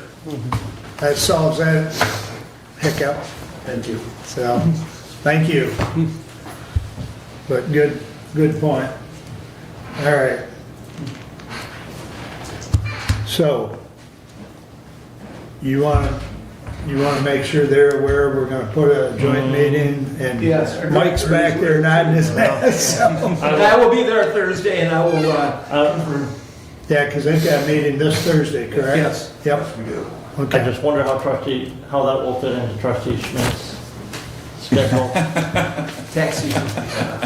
That's what. See, that's the She should be done. challenge, you know? Huh? She should be done. No. Well, there's all those last minute people. You know, Extensions and. I'm sorry, but What's on, and I just asked, what's on the standing order for the 22nd? right now, probably just accepting Nick's report is probably the only thing that's so far out. I'm saying from the 22nd, so. April if we- 22nd? If we don't do it the 15th, because Commissioner, Oh, Trustee I see Schmidt. what you're saying. Yeah. REU quarterly and the senior center audit report. Yeah, I mean, the 22nd's available as well. I mean, I hate kicking it down the road, but yeah, you're absolutely correct. If It's Earth Day too, so it'd be a great day to have the parks here. what's that? On The 22nd. Oh, 22nd. Yeah. So I guess we'll leave that as an option and let Abe know so that we can get it posted accordingly. As far as the joint meeting, and of course, the parks will have to post as well. You'll hear from me. Yeah. I mean, I appreciate it, and I appreciate the board, considering both dates. But I think it'll be about an hour-long standing order, and we'll try and keep it to that, so that, once again, that we're not here all day. I know budget would appreciate if we had our standard rate that day. All right, we've beat this to death. Please continue with your report, sir. IT has offered a position and hired for a replacement. The position has been accepted and that will be pending a background check for a staff that has been posted. Facilities, Historic Renaissance took drone pictures of the courthouse. They took about 500 pictures, and those will be available on Dropbox. Yes, sir. Well, along with that, I was going to ask you, and I meant to mention it yesterday when we were talking, but with all those pictures they're taking, with the pictures we've gotten from Spark, is there any talk about putting together a book? Is there any talk about having like an open house? I mean, from facilities? I guess those are my questions, sir. Would that be initiated? Well, the pictures absolutely can be, collated and put together. Would the facilities or the chairman of the board of commissioners lead the way for an open house? Well, I think this body can make that determination, but it's just a thought. Yeah. I mean, there's been a lot of work. I guess the other side of that is, I mean, it's a public building, but how public do we want it to be as far as allowing people to go up? Well, I don't know that we want, it's really not a publicly accessible space, anything above the level of the rotunda. Okay. That's exactly my thoughts as well. I have been on the inside all the way to the top, and once you get to the doorway that leads to the attic space, that stairway is narrow and steep. Right. And I've witnessed Clerk Dane carrying large, heavy boxes down that stairway personally, taking his life into his hands. And I think that he would agree with me that it is definitely not what I would consider a place where we would encourage the general public to... And upstairs in that level, it's nice to see all the beams that have been added and so on, but it's not public safe. There's step hazards everywhere. So I don't know that there is a significance for an open house then, because you really can't see much, and the public can walk around the outside and see it. I would be more inclined to think that a virtual book that people can access and look at all the pictures. What I would encourage us to do, and it would be very, very small amount of overhead, because we could actually use a retired PC for it, because it doesn't have to be updated, doesn't have to have internet access or anything, just have a physical hard drive.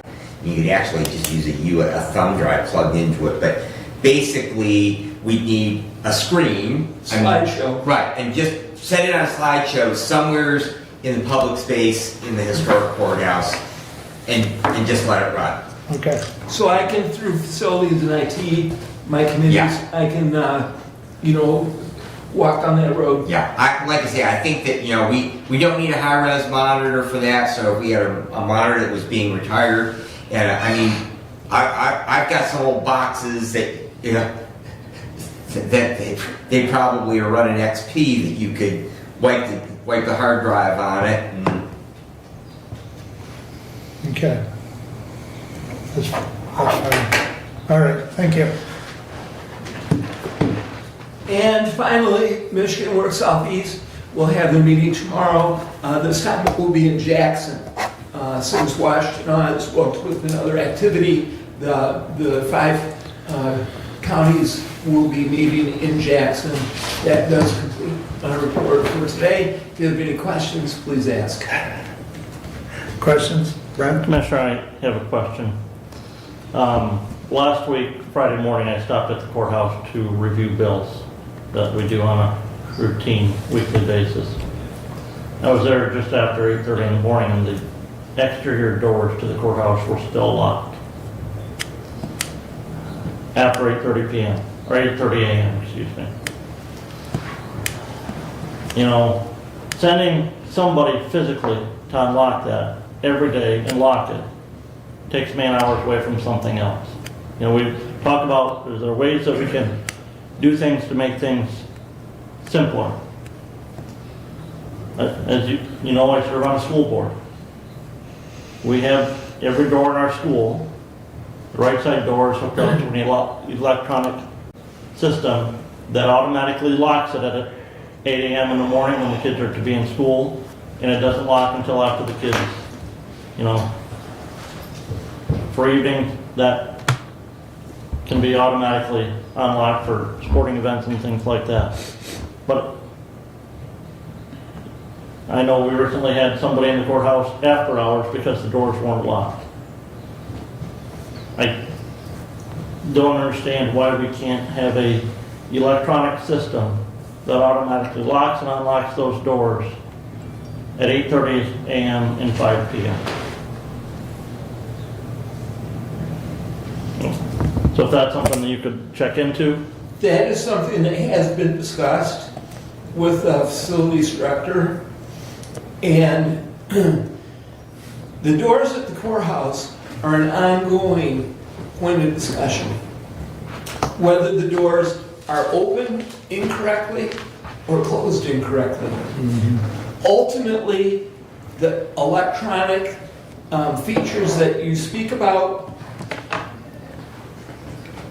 have their own set of glitches as well.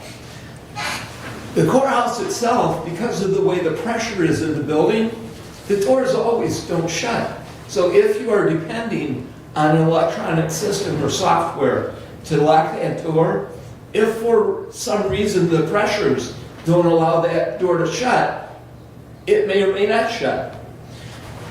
There was occasion this past winter, specifically when a piece of salt that had been put out on the sidewalk got in the door jamb and the door wouldn't shut. If you're depending again on the electronic system, that's a failure. The best system when you're talking about security is having someone open or close and lock that door. That is something that, people come in to work at the courthouse. At some point, as they're coming in, you turn the key and make that door so it's open. At the end of the day, if they're leaving, use that same key. At 5 o'clock when you're leaving, close that door, then it's locked. As far as someone being in the building after 5, it's not known when they came in. They probably, from what I understand, were in before 5 o'clock.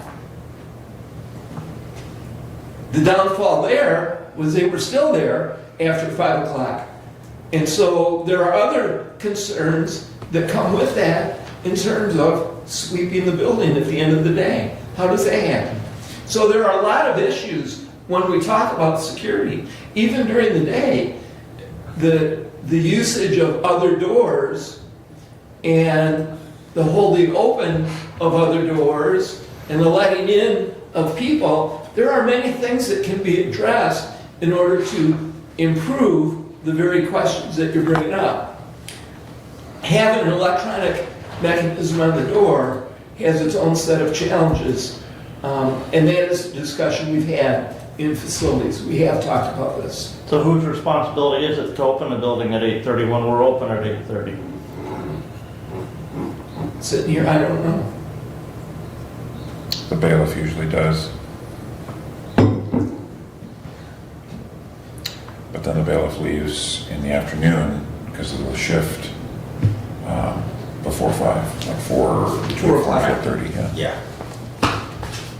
And that day, I don't know if he was gone that day or what. Ken, So ongoing discussion. yeah, I know it's been a discussion via facilities, and I know it's been a discussion via the safety committee, and so, but duly noted. So those two committees will continue to work. And I'm sure that... Anything else for Doug? Have we gotten any numbers in on the RFP for the architectural? We've got 2 bids in, and there's a third one waiting to come in. I've not brought it here because the third bid is important to get as well. And so it's pending. and we're moving as quickly as we can to accomplish that. There are 2 bids in hand, which I have seen and I have not forwarded them because we're waiting for the 3rd bid. So yes.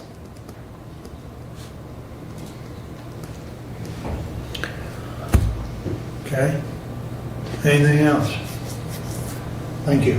Thank you. Kevin, your turn, sir. At the Board of Health, they're, well, I actually sat next to the doctor. Influenza is very, very high right now in Michigan and surrounding states. And also they've purchased new key fobs for the health department area. They're going to be putting them on 3 doors out to the health department. And that's all I have.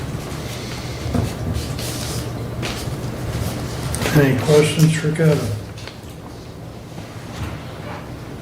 All right, Brad, your turn, sir. Alrighty, I will hop right in with my action item.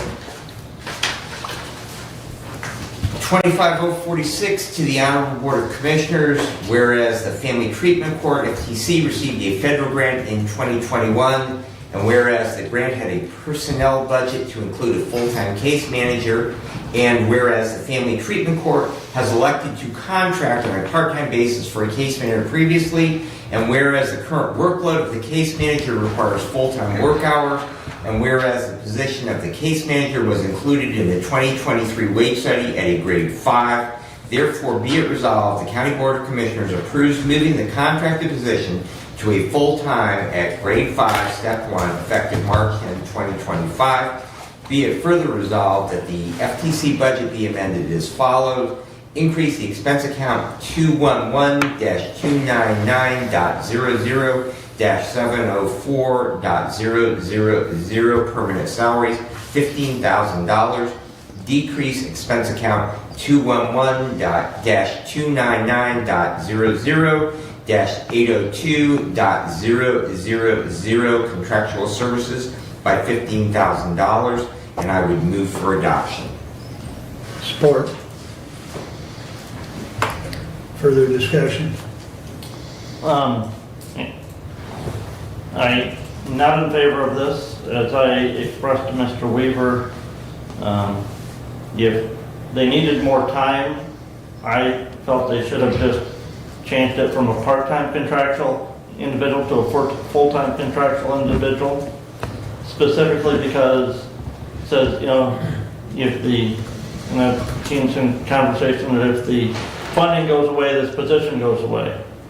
Unfortunately, though, we don't receive any money from the county to pay that unemployment that we would be obligated to pay from the grant funding. And so it's my understanding that the person that's been the contractual is now going to be the employee, and I can't support just moving it to an employee position. If more time is needed, then increase the contractual from the part-time to a full-time contractual basis. I did have that discussion with Mr. Weaver, and he voiced your concerns, Commissioner. The belief is that moving this position, in particularly in regards to being a full-time position, is the oversight of an employee rather than a contracted position is desired by the judge. And so that was the reason behind making it better oversight, better supervision of that employee and their time, whereas a contracted employee, as we know under federal law, there are specific obligations that you have and they would have, whether a person is treated as an employee or a contractor.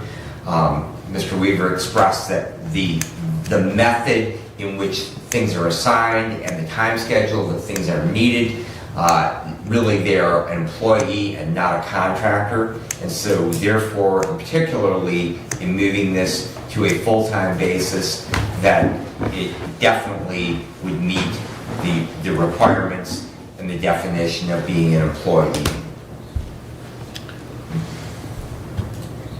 I know I've had discussions with Mr. Weaver as well, and I don't recollect, and maybe one of you can refresh my memory, where is this person going to be housed? I believe that they are currently up in that area where Mr. Weaver is at. Okay, So, okay. and they already have space, they're already using that space. So you're just going to double it up? Yeah. Okay, I couldn't remember. And that's that. the question from facilities, you know, where is the office gonna be? They, as part-time, do they have space currently? And will they require additional space, or is it the same space? And I think we answered that question. My understanding from my conversation with Mr. Weaver yesterday is they're already up in that space where Cole's at. Because I was gonna say, that my conversation with Mr. Weaver is that this person is a contracted individual. They do provide us with liability insurance and workers' compensation coverage. So they're a contractual basis, they're not employees. And I was under the understanding that they weren't working up there, that they were working remotely.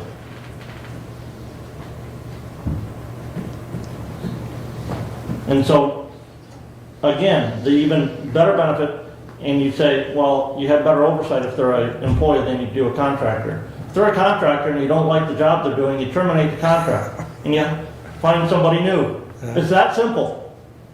You don't have to go through the write-ups and discipline that you have to with an employee. Right, right. It's good. Oversight is easier with a contractor than it is with an employee.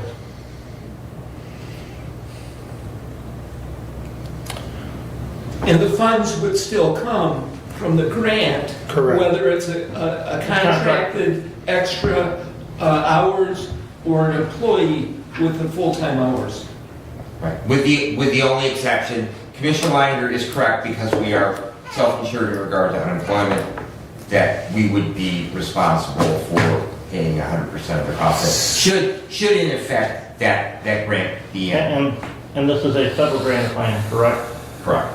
So it sounds to me as if it's a contracted position, they don't need to come to us to increase the contracted hours, only to come to us if we do it as an employee. Well, am I correct, or?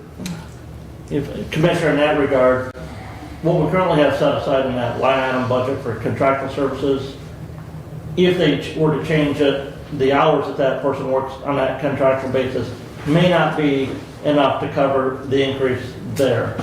By moving them, and Mr. Ringman's here, you had this conversation with him, with some of the other things that were line item budgeted in that budget for this year that they haven't expended.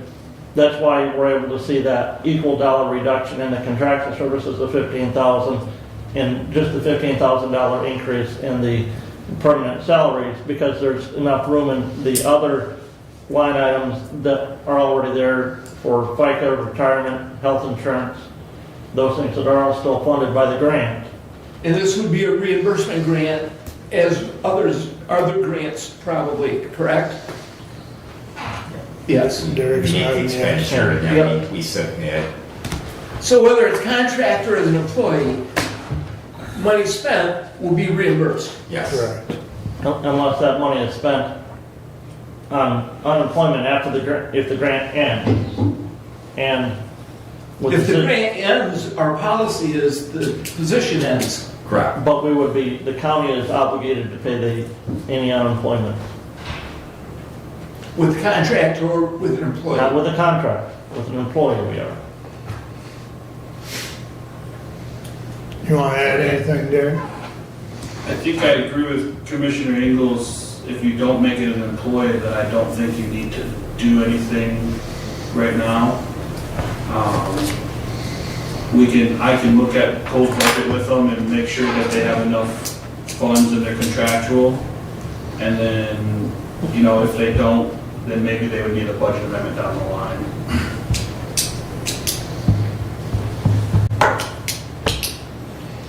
Any other comments? I would just add that, this position deals significantly with family treatment court. Our treatment courts are one of those tools that we are using to, number one, keep people out of our jail, and number two, to improve the outcomes overall for the citizens of our county. Because we're not only talking about the offender, we're talking about all the family members and the potential of being an employee and a contributing member of society within the county, and also to prevent reoffending. And so there are intangibles that come from this position, as well as the things that we actually see. I know you've heard me say this many times, that the treatment courts and the grants that we get to support them are a valuable component within this county in particular, as far as helping the citizens that need that type of assistance. So, you know, there's pros and cons to the contract versus full-time employee. I mean, there's pros and cons. So you had a comment. Just that for family treatment in servicing those folks that are participating, whether the counselor is a contracted position or an employed position, those services are still provided for the families in the treatment. And I would echo that. I'm not in favor of them increasing the hours that this individual works. But if... Unless it's by contract, then it would be fine. I'm not opposed to, I'm not opposed to them increasing the hours. But I don't like the idea of it being as an employee, do it as a, continue it as a contract. Kevin, you got anything? I think they've hashed it over pretty good. Any further comments before we run this through the roll call? Abe, please. Commissioner Benzing, Yes. Commissioner Leininger, No. Commissioner Ingles, No. Commissioner Collins, No. Commissioner Wiley. Yes. However, it fails 3-2. So, I guess I will direct Mr. Benzing to reach out to Cole and let him know, and then he can reach out to Derek and they can further as a contract. So, Very good. all right, thank you. Please continue. I will continue. We had a meeting, Commissioner Wiley and myself, with the sheriff and 3 community members regarding ideas for a new county animal shelter. Some things that were discussed is the location of the Humane Society shelter. They have a very nice facility out there, but they're not particularly central to Hillsdale, and so the idea was kind of floated that possibly a new building, perhaps a public-private partnership in that. However, my takeaway from that meeting was we really need to identify what we are going to do with our current contract with Branch County. Right now, because we invested money in the building of that new shelter, they had a fire at their old shelter, they needed to build a new one. That new shelter was built, it's a very, very nice facility, and right now we are actually using up the credit that we made in regards to that investment, so we're not writing a check every month. So we really don't know what it will look like as far as when we renew that contract with them. The current contract expires at the end of 27, so we have a little bit less than 2 years left on that. So at this point, my takeaway is that we need to reach out to Branch County, need to set up a meeting with the sheriff and the county administrator over there and find out what their thoughts are, either as an extension of our current contract or what kind of cost basis we would have with that before we can really have a handle as to whether we want to continue with that or we want to go in a new direction. So. And just to comment, Brad, I did follow up with a phone call, and the new administrator was on vacation already. Great. So I haven't heard anything, and he was supposed to be back this week. So if I don't hear anything in the next day or two, I will reach out again to try and get that meeting set up so that you and I and the sheriff can attend over there. Very good. Okay, thank you. All right. Derek's got something on that. Can I add something to that? Yes. Yeah, please do.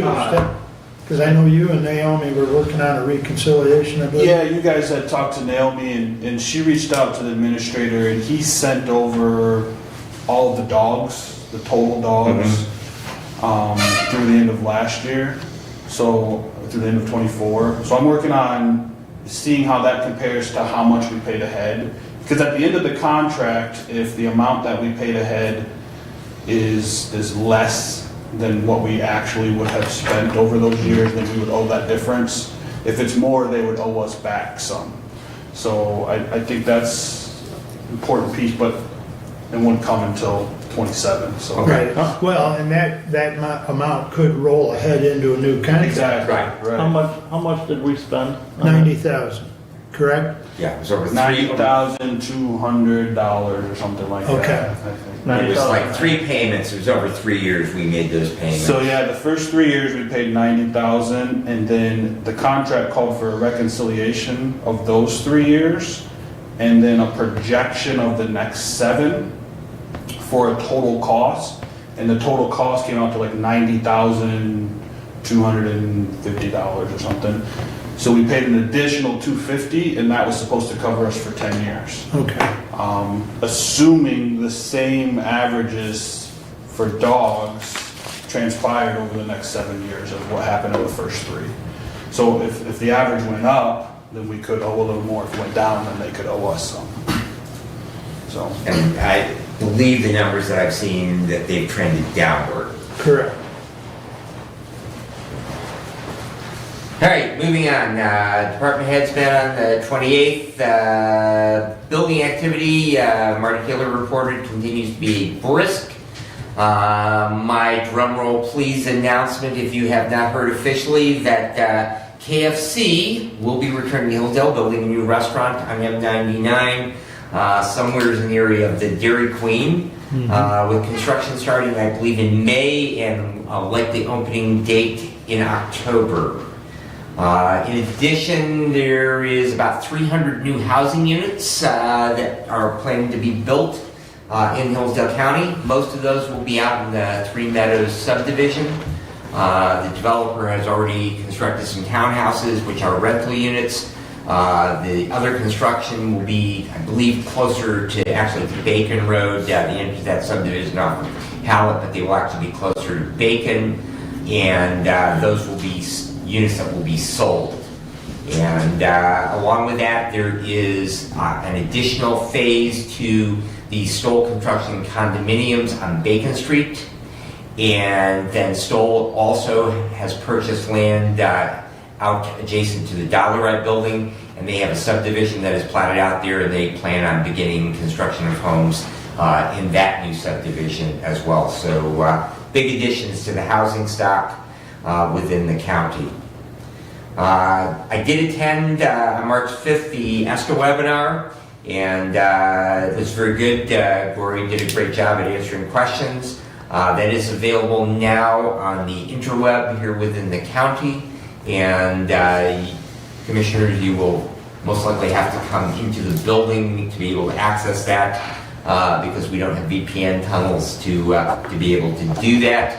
But it is available now. I would strongly encourage you, if you have not already, to take a look at that, get a handle on it. There's a lot of really good information there, and like I say, there was good questions. And I would remind our department heads that we had a motion in the last meeting and follow up with a formal resolution this meeting. They are required to attend that and to let Derek know if they were not on that list of people who attended that webinar on the 5th. I think there were 20 plus people that were on that, and let Derek's office know that you have attended that so we can know that. I won't say that we'll name names who did not, but please get it done. There was noticeable absences. Yes, there were noticeable absences. Some were excused. I will take court as an acceptable absence. Yep. The medical control met on March the 6th. There was discussion on the new Hillsdale and Jackson County drug boxes. Those exchanges are now actively taking place. I have heard from some of our medics in Jackson County. They were impressed how well organized the boxes were down here. A little bit different than what they were used to, but they did compliment the way that those were put together with the foam dividers that a bunch of people volunteered time to put together. And that with a few hiccups, we've got a couple of deficiencies between the two counties that our two different pharmacies are working on to get corrected. And but that is rolled out and going. We also will have a second follow-up medical control meeting next week on the 13th. Excuse me, this week on the 13th. And primary function of that will be to select a new representative from the county transport and EMS agencies. There are 2 persons from our 5 agencies that have expressed an interest in having that position. Did meet with new emergency management director Laudermilk yesterday to discuss his progress in the new position. He kind of wanted to get a handle of what our expectations were on that. You will begin to see him attending local meetings of the government. I know he was looking for schedules and clicking. He is eagerly anticipating your guidebook for those, to have those meeting times and places. But he will be out and about. He's also already started to work with area schools to conduct lockdown drills. And he has also expressed there is a very significant amount of paperwork involved with that job. He was quite surprised with the amount of paperwork. And he also has registered and will be attending the Great Lakes Homeland Security Conference in May.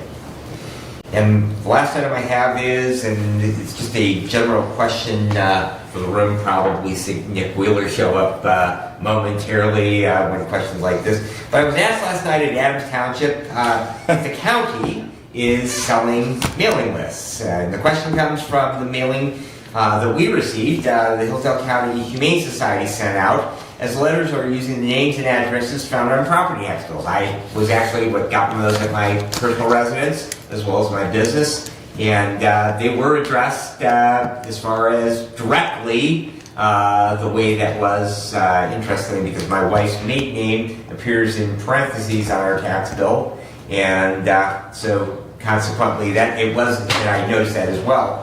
I'm not aware that any department within county government is selling those mailing lists. I did express that I believe that anyone can make a FOIA request and probably get that information in a zip document and then extract that information. But like I say, I was asked to bring that question. I was asked of the Adams Township Board if they were selling them, and they said nope.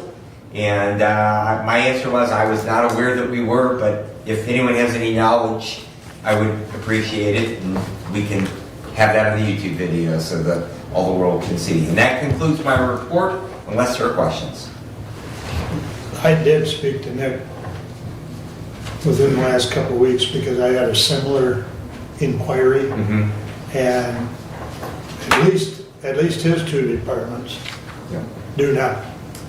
So he couldn't speak for other departments, but he also says that, because of the access of, equalization of deeds by outside entities, and the access to GIS and other things, he couldn't speak for outside entities, so that may be where it's coming from, but.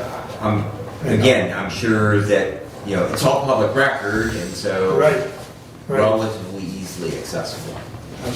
So, any comments or questions for Brad? Just a reminder, Commissioner,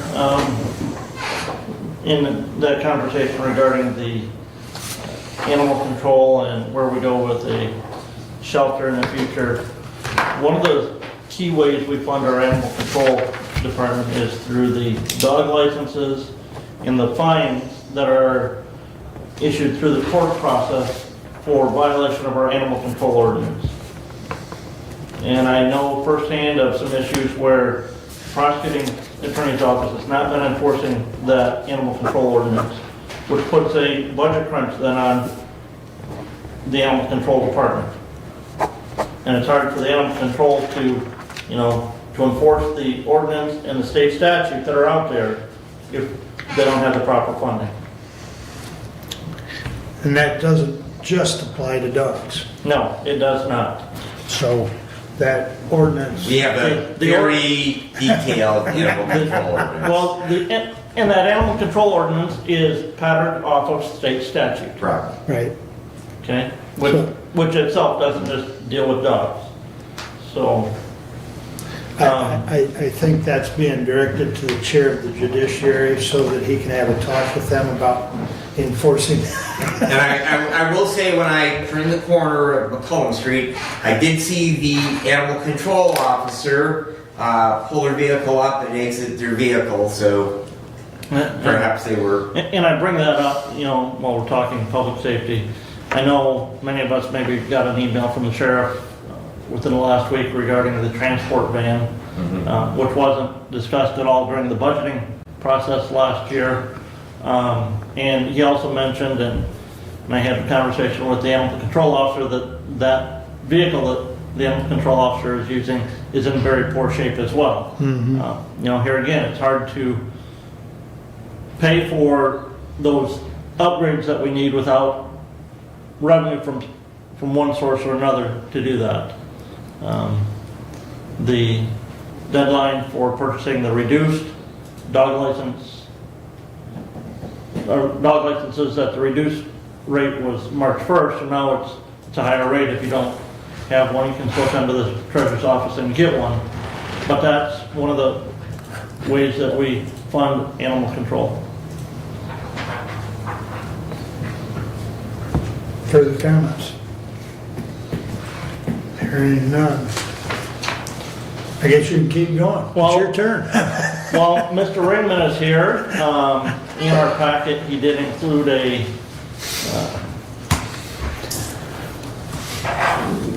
month-end summer report on the expenditures for the end of, as of the end of February. So I don't know if anybody had any comments or questions for him on those. You might as well step to the podium, Derek, if you would please, and if you want to just kind of skim down through that like you generally do. Sure. Thank you. Just a reminder, and we do have a new commissioner as well, so I don't think we've seen this yet. So I just do a summary of each department and what they've spent, and then I look at where we are in the year, and come up with a target percent. So we're 2/12 of the way through the year, so I came up with 16%. Anybody that's over 16.67%, I highlight them, and I take a look into their funds and see if it's expected or unexpected, essentially. Things that can cause it to be expected. We pay every 2 weeks, so there's some months that have 3 pays. There's 2 months that have 3 pays. So it's not a smooth expenditure. So there's times in the year where payroll will be, tracking over that target percentage. And in activities that have very little other expenses outside of wages, tend to show that they're tracking over when they've recently had a 3-pay month. So the very first one there is my department. My department has, not a lot of expenditures outside of pay. So we had 3 pays in January, so it shows that we're tracking, but in reality, we do not expect to be over budget. Lifeway's building maintenance is tracking over. Another thing that can cause it to track over is just timing. You might have $5,000 for maintenance supplies, and you might buy all of your supplies in January. That kind of thing. County treasurer is very similar to the finance department.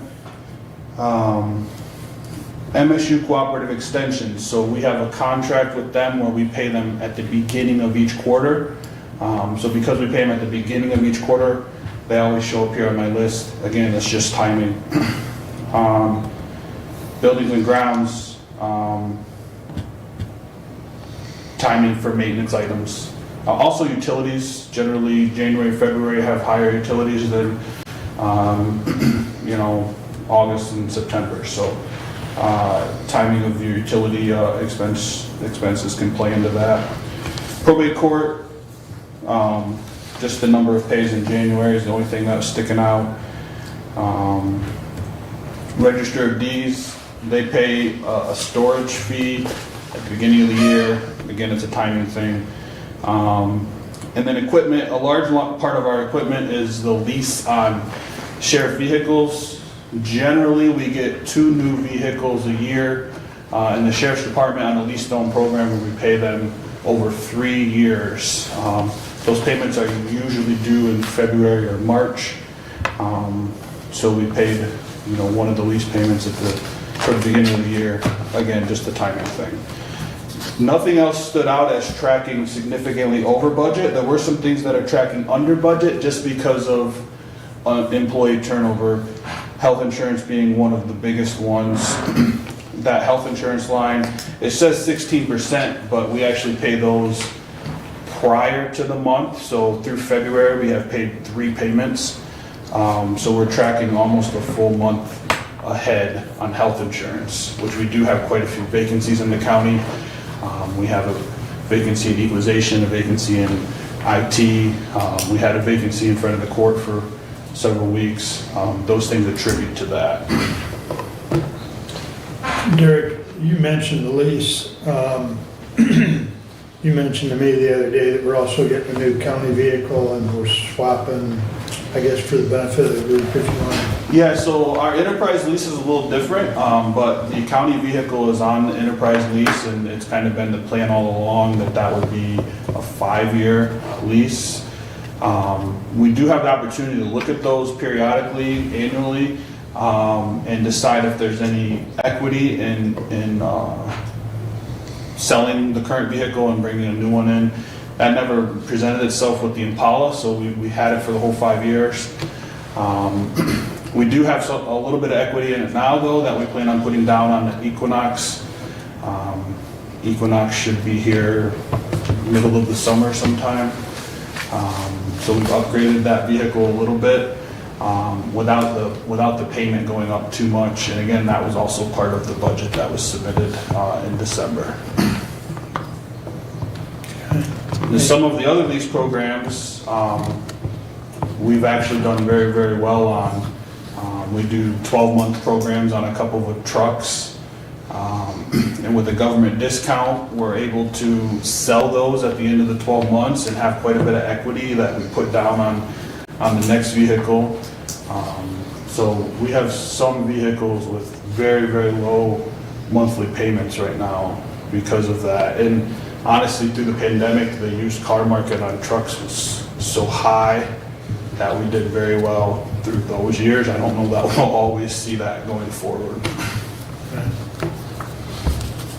Any comments or questions for Derek? Derek, does the potential exist at any point with one of those facilities trucks that we could make that into an animal control vehicle, retain it? We can retain any vehicle we want. You're giving up the opportunity of putting the equity in those trucks on the next one. But yeah, anytime we want to keep one of those, there's a cost to that, but we can definitely do that. I'm just thinking that vehicle tends to be a fairly long-term ownership, and so that potential might be there, might be something we want to consider. Yeah. The biggest thing right now, though, with the fleet market is, generally speaking, unless I'm directed, I'm not really looking to expand the fleet, so I always count on any vehicle that's coming in, the outgoing vehicle is going to go down in equity on that vehicle. But with any direction, we can change that, whenever fiscally it makes sense. And while we're on that subject, the emergency management vehicle, that is a lease as well. It is. And what's the length? It's coming near the end of that. That's one that I would want to put on the list for next year as a potential to, upgrade or, get a new vehicle. Replace is the right word. There you go. Yeah. Okay. If there's still a use for it. Yeah. Which I don't, who even is driving that is. That is the new emergency management director. So, Just for water milk trucks. so Thomas doesn't have a. Correct, Thomas is not in the vehicle, so that, the vehicle was provided as part of his position as emergency management director, not as 911. Gotcha. Right. Okay. Anything else? All right, thanks for that update. Thank you, Derek. Derek is continuing to work on the changeover to ADP. I believe we're still set for a live date about the middle of April on that. Yeah, we're hoping that we can start testing in late March, early April. The testing will dictate the live date a little bit.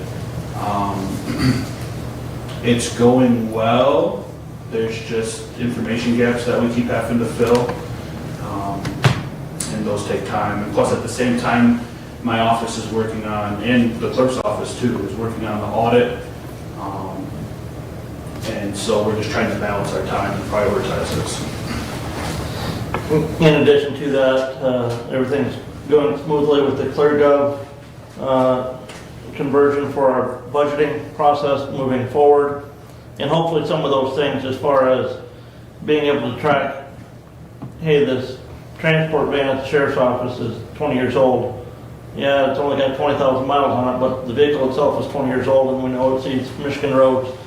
Is it time to start looking at that? And hopefully that system also helps us keep better track on our facilities as to when we can anticipate some of those major expenditures that we're going to need to expend to as we continue to maintain the buildings and facilities that we have. Right, so part of the challenge though is we've been provided with 5-year plans several times, and it's the affording and the funding that comes out of budget process that makes it whether those things happen or not. And typically, many of them do not happen, which increases the number of needs as time goes on. So it's nice to have it on software, but quite often we know these things and, you know, they get talked about and not acted on. As far as other meetings, well-wise, we had a board meeting last week, Thursday. We did select a candidate to enter into negotiations with for the new CEO of Wellwise. The executive committee meeting is meeting tomorrow. Executive committee is meeting tomorrow evening to start that negotiation process with that candidate for the CEO position there. We have opioid committee meeting tomorrow unless that gets canceled at 9 a.m. I don't know of anything specifically on the agenda for that, but that is scheduled for tomorrow I at 9 haven't seen a.m. any requests. Nor have I, so Anything, have you seen anything come across? we may have one follow-up from our last meeting. Some of the transportation stuff. Yes. we're talking about.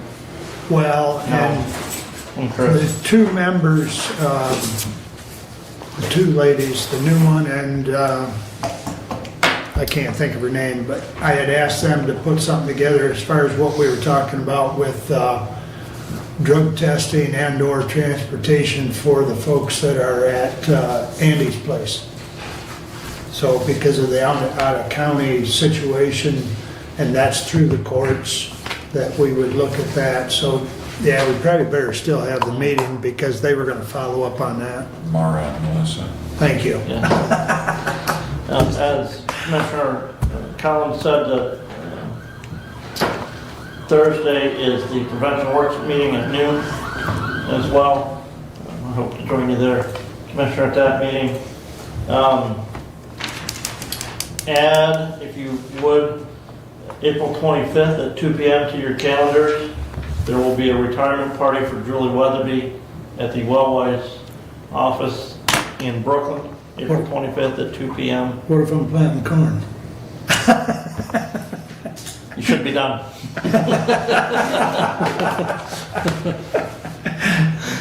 April, you said 25th? April 25th. Her Okay. last day is April 30th for the agency, so. Otherwise, hey, if there's good food, and I guess I'll come out to eat. Commissioner Collins did not mention this, but one of the discussion items we had at the Board of Health meeting was they're working with the contractor to get bids for the fascia and soffit there at the health department building. It's the health department's responsible for maintaining that building. Want to get away from the wood that's on that exterior and get that wrapped with vinyl or aluminum so that there's reduced cost long term. And again, that's something that the health department would be paying for. So You said that was on the fascia and the soffit? yes, Okay. and maybe even at the gable ends as well, because there's wood. Yeah, there is on the some wood gable up ends. there. Yep, yep. Very similar. The building was built about the same time as the health department building in the Three Rivers. Mhm. And last year, the year before, the health department did the same thing to that building. Got rid of the wood that was on that, or wrapped the wood that was on the fascia and soffit and gable ends too. Mhm. Because there, they were actually seeing some bee infestation into some of that wood, so. I attended the Pittsford Township meeting last night and was asked again what the county's plan is for ambulance service for Pittsford and Jefferson Township. And I said at this time, nothing's been done with the contract with Hudson, and so they continue to be contracted with the county to provide ambulance service there. So that concludes my report. Any questions or comments for Ron? Just, not really a comment, Commissioner Ryan, but you mentioned the Andy's Place and the addition there, additional housing units are progressing very, very nicely. I noted that Sunday when I was working in Jackson. So they're coming along, I think probably late summer, early fall, they should probably be Right. there. Yeah, it's gonna be a huge, I mean, it's a huge asset to add on to Yeah, that, yep. so. Okay. Anything else? All right, I'll jump into my action item first, and then I've got several other items I'll share with you.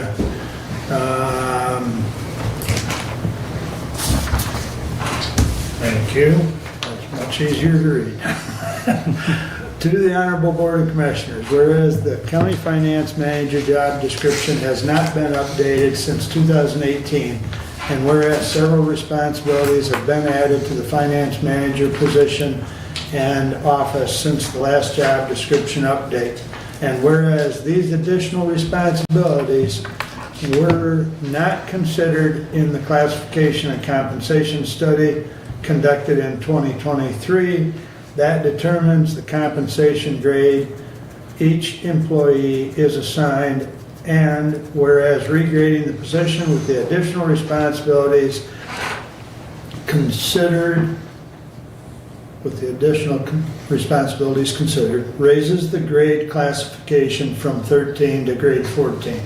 Therefore, be it resolved, the County Board of Commissioners approves an update to the attached job description and scoring for the finance manager that moves the finance manager position from 13 to grade 14. Furthermore, the finance manager would move to a step closest to, but not less than, their current rate of pay, which would be step 1, making the 2025 compensation for the position grade 14, step 1, respectfully submitted, I didn't read the last part, effective March 11th, 2025, respectfully submitted, Mark Wiley, Chair. And I bring this to you as the chairman. I support, Commissioner. Thank you. The first line in the job description actually says that the finance manager is a non-union position that will be hired by and report to the County Board of Commissioners through the board chairperson. Therefore, I took it upon reading that I would do the scoring that you see in your packet, as well as working on the additional items in the job description. So, Doug, I know you have a comment. Not yet. Okay. Any other comments? I think I hope I provided all the information in the attachments. The scoring sheets in there, the number of points clearly increased it to a 14. The name, if you'll notice, I changed, or Doug and I talked about it, we changed to the senior financial manager, which is part of the change to the job description, which is indicated in the resolution. So I think the rest of it's self-explanatory unless someone has a question on any of the scoring or the grading that I presented to you.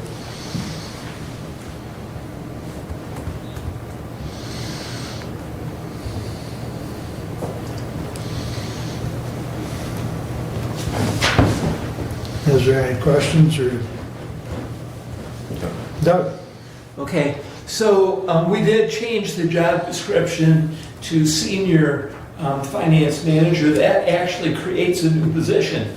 It's no longer just the finance manager, it's senior finance manager, which is a new position. That's not reflected in the resolution. Even though the job description is referred to in the resolution, I do not feel comfortable in approving this resolution as written because it only talks about finance manager, and I do have wording that I would like to include. First, I'll read the wording and have discussion on that. You're going to include it to the job description or okay, to the resolution, okay. So, for example, to continue my discussion on that before I make a motion, I would like to discuss in the fourth paragraph, whereas regrading the position with the additional responsibilities considered raises the grade classification from grade 13 to grade 14, I would like to add, and creates the position Hillsdale County Senior Financial Manager. And creates the position Hillsdale County Senior Financial Manager. So that will create the position that we are now using as that job description, which will be graded as 14. In the last paragraph, therefore be it resolved, the County Board of Commissioners approves an update to the attached job description and scoring for the finance manager that moves the finance manager position from grade 13 to grade 14 as Hillsdale County Senior Financial Manager. I believe those phrases are important to include in the resolution, not only to include them in the job description.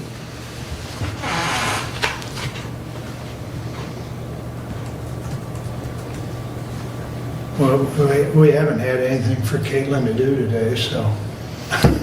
Well, before Caitlin does anything, we can give a second to that. I understand that. I was hoping for discussion first. Well, you can't discuss it until you... Right, we've got to put it on the floor. Well, we have, the resolution is on the floor, so we can discuss, we are discussing the resolution, so, Commissioner. Yeah, go ahead. I would tell you, I don't know, to me, the job description should just say Senior Financial Manager, not Hillsdale County Senior Financial Manager. Okay, Hillsdale County, it's an employee of Hillsdale County, that's a given that it's a county employee when we look at this job description. If you just, so to me, having to include Hillsdale County in front of that Senior Financial Manager is not a necessity whatsoever.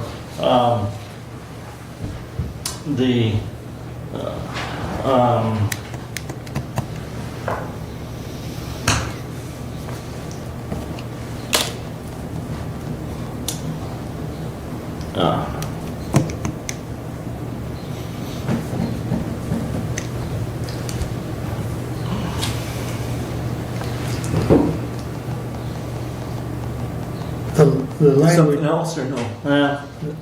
I'm just trying to read through this again with what's your thought with that. And creates the position senior financial manager. The other is as senior financial manager. It's basically just including the title in the resolution. I feel that's important because we haven't actually created the position yet. You know, there's a job description, but we haven't created the position. I think the resolution will create the position, which is defined as a grade 14, and then with the steps that So, follow. Commissioner, if you would make that motion to amend the resolution with that language. Okay, so I move to add the phrase, and creates the position senior financial manager in paragraph 4.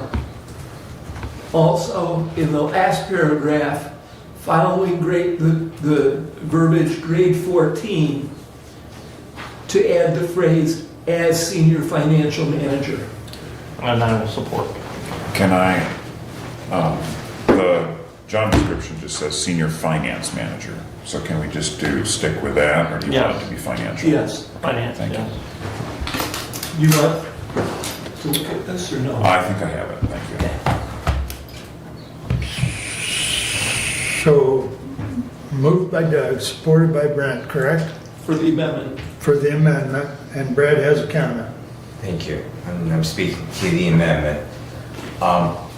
My concern about the semantics of this is that the term senior financial manager presumes that there is a subordinate finance manager or junior finance manager.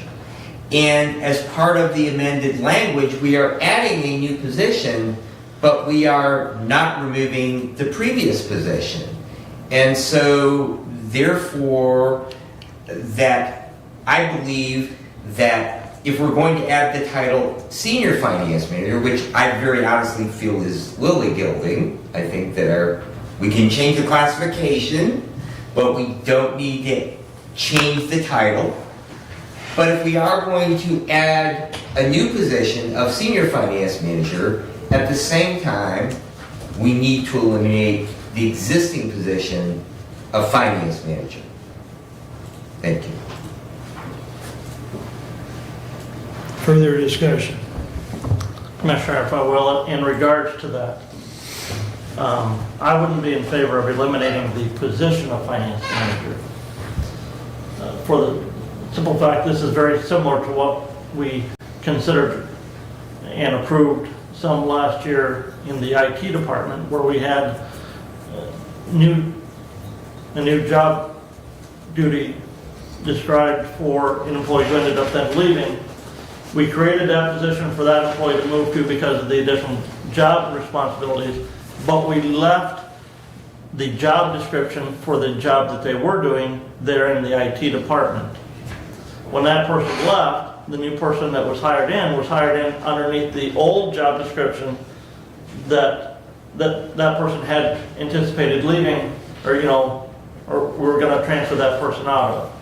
So leaving the finance manager job description there allows us down the road, or allows the Board of Commissioners down the road, should Mr. Ringman leave Hillsdale County or retire from Hillsdale County, that if at that time the board hires a new finance manager, it could be at the finance manager rate and not the advanced or senior finance manager position. So it allows for some advancement even there, in that department. I believe in equalization, we have an open spot as well that's been carried for a period of time. You're right, and sometimes somebody will come in as the description analysis, and then they'll move, and I forget the other position, but the position's there, the position's graded, it doesn't mean that it's filled, but it allows for hiring at maybe a lower level till somebody gets trained and additional on-the-job training and work and understand the position, and then they get upgraded to that other higher paid position. And what has really made this a new position rather than just changing the grade and staff, is the addition of payroll and AP and the insurance, the workman's comp. You know, this is truly a new position, not just a grade change by points.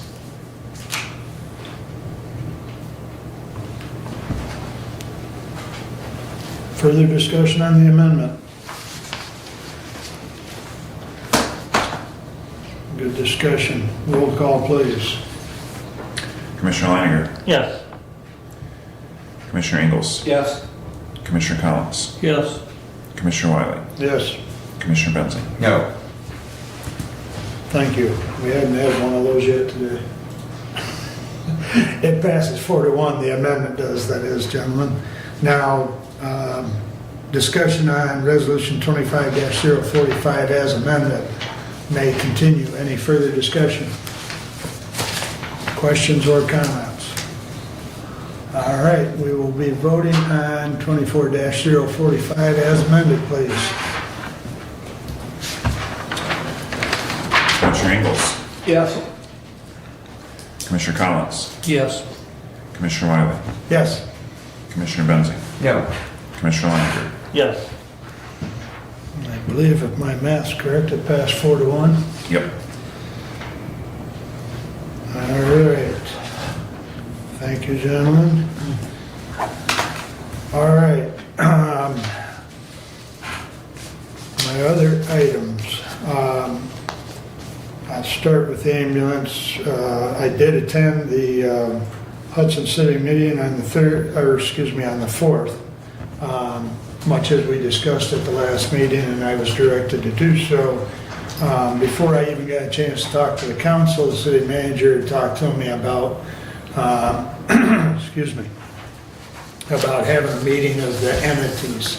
And so we met with REU and Hudson, and Kevin and I were present, and I'm trying to mediate the situation much like an arbitrator. I am not trying to take away any committee assignments or anything of that nature. It's just that this is a situation that, as we all know, has been discussed. It's been vocalized by public comment, and I am trying to act as a mediator.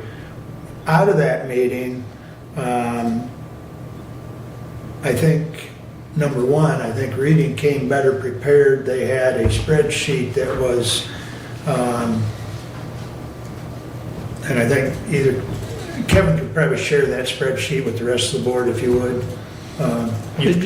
It shows the call outs or the call off times, and when they called them, how many times they called them in a month, and then how many times they were canceled before they even left, reported in service, how many times they showed up to the scene, and it broke it down pretty good.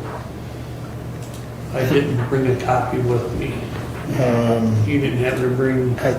I didn't print it off yet, Okay, but Terry did send it to me, so yeah, I'll forward it to the rest of the board. I am going to press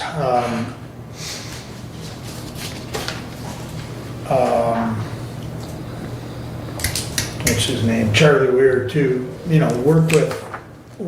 They've got to produce the same type of sheet, because otherwise you don't know what you're comparing. But I'm going to press for that. The other thing that was discussed was about perhaps opening the contracts, because there's no way we're going to try and do one thing for two entities. It's got to be all five. And there was some discussion that Somerset was thinking of imposing a similar fee schedule that we've seen. And I talked with him, and no. okay, well, it was implied, as you and I both know, by Hudson. So I guess the thought is to try and get the ambulance association together and see what the association as a whole thought of this situation, because I don't remember whether it was Kevin or myself asked, how come Hudson's the only one coming with this problem, and we're not hearing the same thing from Addison or from Somerset. Wouldn't necessarily hear it from Waldron, because they Oh, yeah, you may, do it. do they do some with? Oh, yeah. Okay, so there again, we haven't heard anything from them, but that's another reason to get everybody at the table. So, I think that meeting needs to happen soon. And I would tell you, the issue you would hear from Roy Waldron is how many times they're dispatched to an REU primary location to transport, because REU has a paramedic, but they don't have an ambulance that can transport. REU considers that still a call that they were able to handle. Even though it- Okay. Well, there's definitely some things that need to get on the table in respect to that. Go ahead, Doug. Was there discussion on where the termination of mutual aid stands between Hudson and REU? And has REU been billed? Does REU, you speak, not able to speak for REU, but they intend to pay what they are billed? And my question would be to REU, how do you afford these extra fees? So I guess I'll address it in parts, Doug. Yes, there's been a bill sent. Yes, Hudson is still taking the calls as assigned. Okay, so now they claim that since they sent this letter, that the number of calls to them for mutual aid has gone down significantly. Now, that could be that the overall number of calls is less right now for whatever reason. The need for an ambulance kind of is variable, As to the mutual aid calls, correct me if I'm wrong, Brad, but the mutual aid calls,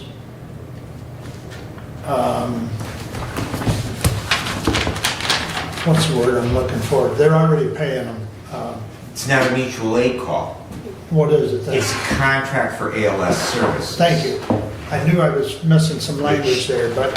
Which just But it's already is being part of paid. discussion. Yep. Yes, that was part of. However, that since Hudson has terminated that contract, I'm not an attorney, but I don't know that Reading has any obligation to pay anything under that contract, that mutual aid agreement that was in place. But however, to that, Wright Waldron has the same agreement and has had the same agreement with both REU and Hudson for ALS services, because they are only a BLS agency, and they've had a similar contract, which is completely separate, as is the contract with Hudson and REU to provide those services, because REU does run both BLS and ALS ambulances.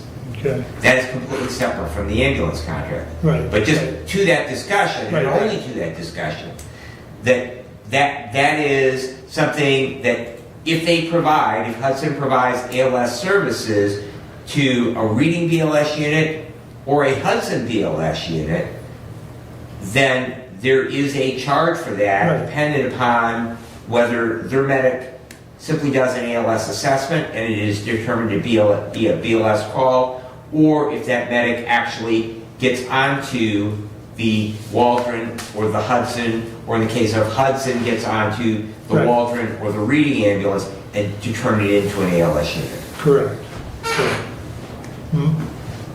My impression, and I think Lynn made the comment, they're still paying them. So, and it's to that discussion about the canceling of that agreement, mutual aid, intercept. I got the feeling, and correct me if you've got a different feeling, Kevin, but on paper it might have got canceled, but in reality it's still functioning. I mean, that was kind of my take on this discussion. And this discussion, as far as face-to-face, was the first time these two groups had got together. So I think at the very least, that was a good thing to get them across the table from each other. So I think we've just got one of their requests is we get the whole group together. But I think the other thing is the spreadsheet that I just forwarded to the three of you. I think Hudson's got to provide the same type of sheet, because you can say anything you want, but at the end of the day, Lynn had it pretty well laid out. And you'll see that when you get a chance to look at that spreadsheet. So I think it's an ongoing, but I do think the citizens of that area and the citizens of the southern part of the county, which is probably where Hudson responds majority of the time to, cover calls, because I think he indicated he'd already done, 31 calls for January? Yeah. Outside of his primary region. So it's still functioning. So. Well, concern is for the service. Correct. There needs to be a way to maintain the service without having concerns from the citizens. And I can tell you that at Hillsdale Council meeting last Monday, that was a topic of questions. Concern is high for the service to continue. And I think communication is paramount to keep both parties talking, and for that matter, get all 5 parties talking. So anyways, that's the update on that. From Lifeways, Mary Beth had announced, but she's officially announced now via an email a couple days ago, that she will be retiring February 1st of 2026. She has kind of left the door open a little bit as far as, contractual services as needed for, in the short term of transition. So with that, Earl Pileski, who is the current chair, put me on another committee. So I'm on there's about 5 of us all total, between board members and a couple staff members to include the HR director, are on the CEO search committee. And it's more our task to create the methodology, which there's past methodology to work with, but and bring that to the full board. We actually brought it to the executive committee a couple days ago when the executive committee met. But so that's in process. I'm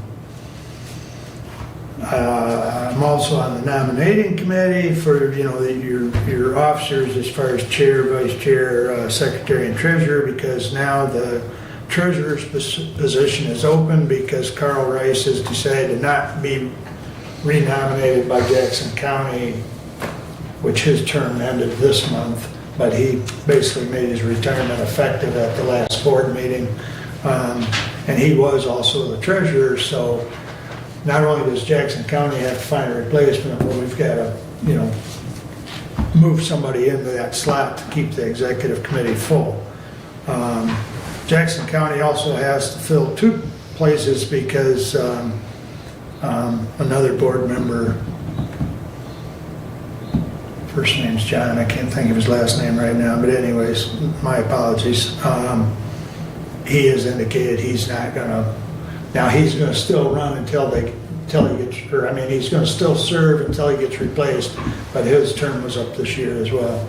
So anybody in Jackson County, there are some applicants already in place, but John's was as a primary consumer, and I can't remember what Carl's was, so, sticking with state statute as far as keeping that mental health code requirements. So a lot going on with Lifeways, as well as with the architectural plans are almost, they've been reviewed by the builder, and that process is still ongoing for the new building. Go ahead. Have they started moving dirt yet? Concern from our facilities is that, when their lease is up, in their current location, it'll be ready to go. That's a high concern. Right. No, they haven't started moving dirt yet, but on the other hand, at the department head meeting, Marty indicated, which is a week and a half or 2 weeks ago now, but he indicated that contractors were running into 28 inches of frost. So, yeah, we haven't moved dirt yet, but. So It might be gone now. It's moving out. I mean, there's still, I found some along the north side of the barn, so it's still melting, but, you know, there's places that it's Water gonna. went down significantly Oh, yeah. yesterday. Well, yeah, when you see the water puddles disappear, you can pretty much know that it's moving out, but,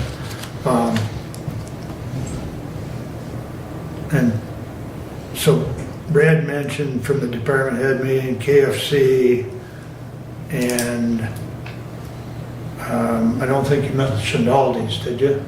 They've got a date of March They're open. They're 13th. open, no, they opened on Saturday. I Okay, don't think so, no. All I know is that every website that I visit, I've been geofenced with all these ads.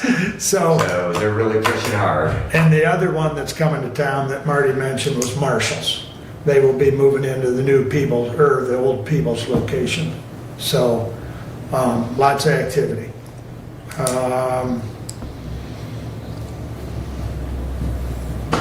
I think that's all my notes, unless anyone's got a question. Lots of meetings coming up, so. Public comment, Stephanie? Nothing? I just got done with my assignment, so I thought I'd join. Not y'all missing, you know. Well, thanks for jumping over and joining us for a moment or two. So we'll do additional business, Doug? Well, just that the weather's changing, it's nice to see some blue skies, and, you know, I'm sure the farmers will be very busy. I know that I'm looking forward to the road commission meeting and hearing of all the pleasures the gravels are creating for everyone. I'm sure that'll be mentioned. And I'm also looking forward to some outdoor activities myself, so. And speaking of that, or Brad spoke of social media and talking about all these, social media is also on fire about the gravel roads, so. But you can't do much with them. They are scraping them. They have started scraping them. So, Have they? yeah. Okay, I seen a good, grader out the other day. good. Brad, additional comment? The only comment I have is I had the opportunity last week to attend the fourth for the year of CCA Center for Constructive Alternatives at Hillsdale College. The last one is always filmed, and it was very, very informative. They showed the new Reagan movie on Sunday. I had a speaker on that, and Victor Davis Hanson spoke Tuesday night. And a gentleman that had spoken previous, he's a film guy from Hungary, Budapest, Hungary. He spoke on Wednesday, and very, very good programming. It's kind of a different films every year, and the ones they pick, but great opportunity. All right, thank you. Kevin, anything additional? No. Brent? Commissioner Benson said something earlier that maybe Mr. Wheeler would come in with the comment that he made. Mr. Wheeler's not here today. He's finishing that job that he had as an assessor for a local township. Board review. At a board review. We've received some emails from some citizens lately regarding the assessing process and the assessing values, and a reminder that county commissioners do not play a role in determining the assessment of a property. That's done locally in each municipality by the local assessor. And if somebody has an issue with their assessment, they need to attend their board of review meetings to bring that up with the board of review members who are citizens of each local municipality. And those meetings are this week, and so they need to take heed and do that, so. And just a assurance as to how poor the US mail system is lately. The county received a check back from Blue Care Network, or received a check back that was mailed to Blue Care Network for our health insurance. And Stephanie, we need to talk about getting more things set up for online payment. It was sent to the proper address, but it came back with a yellow sticker on it as undeliverable from the post office. So we spent postage twice to send that check. And it's something that we've got to address and really consider how we pay bills in the county.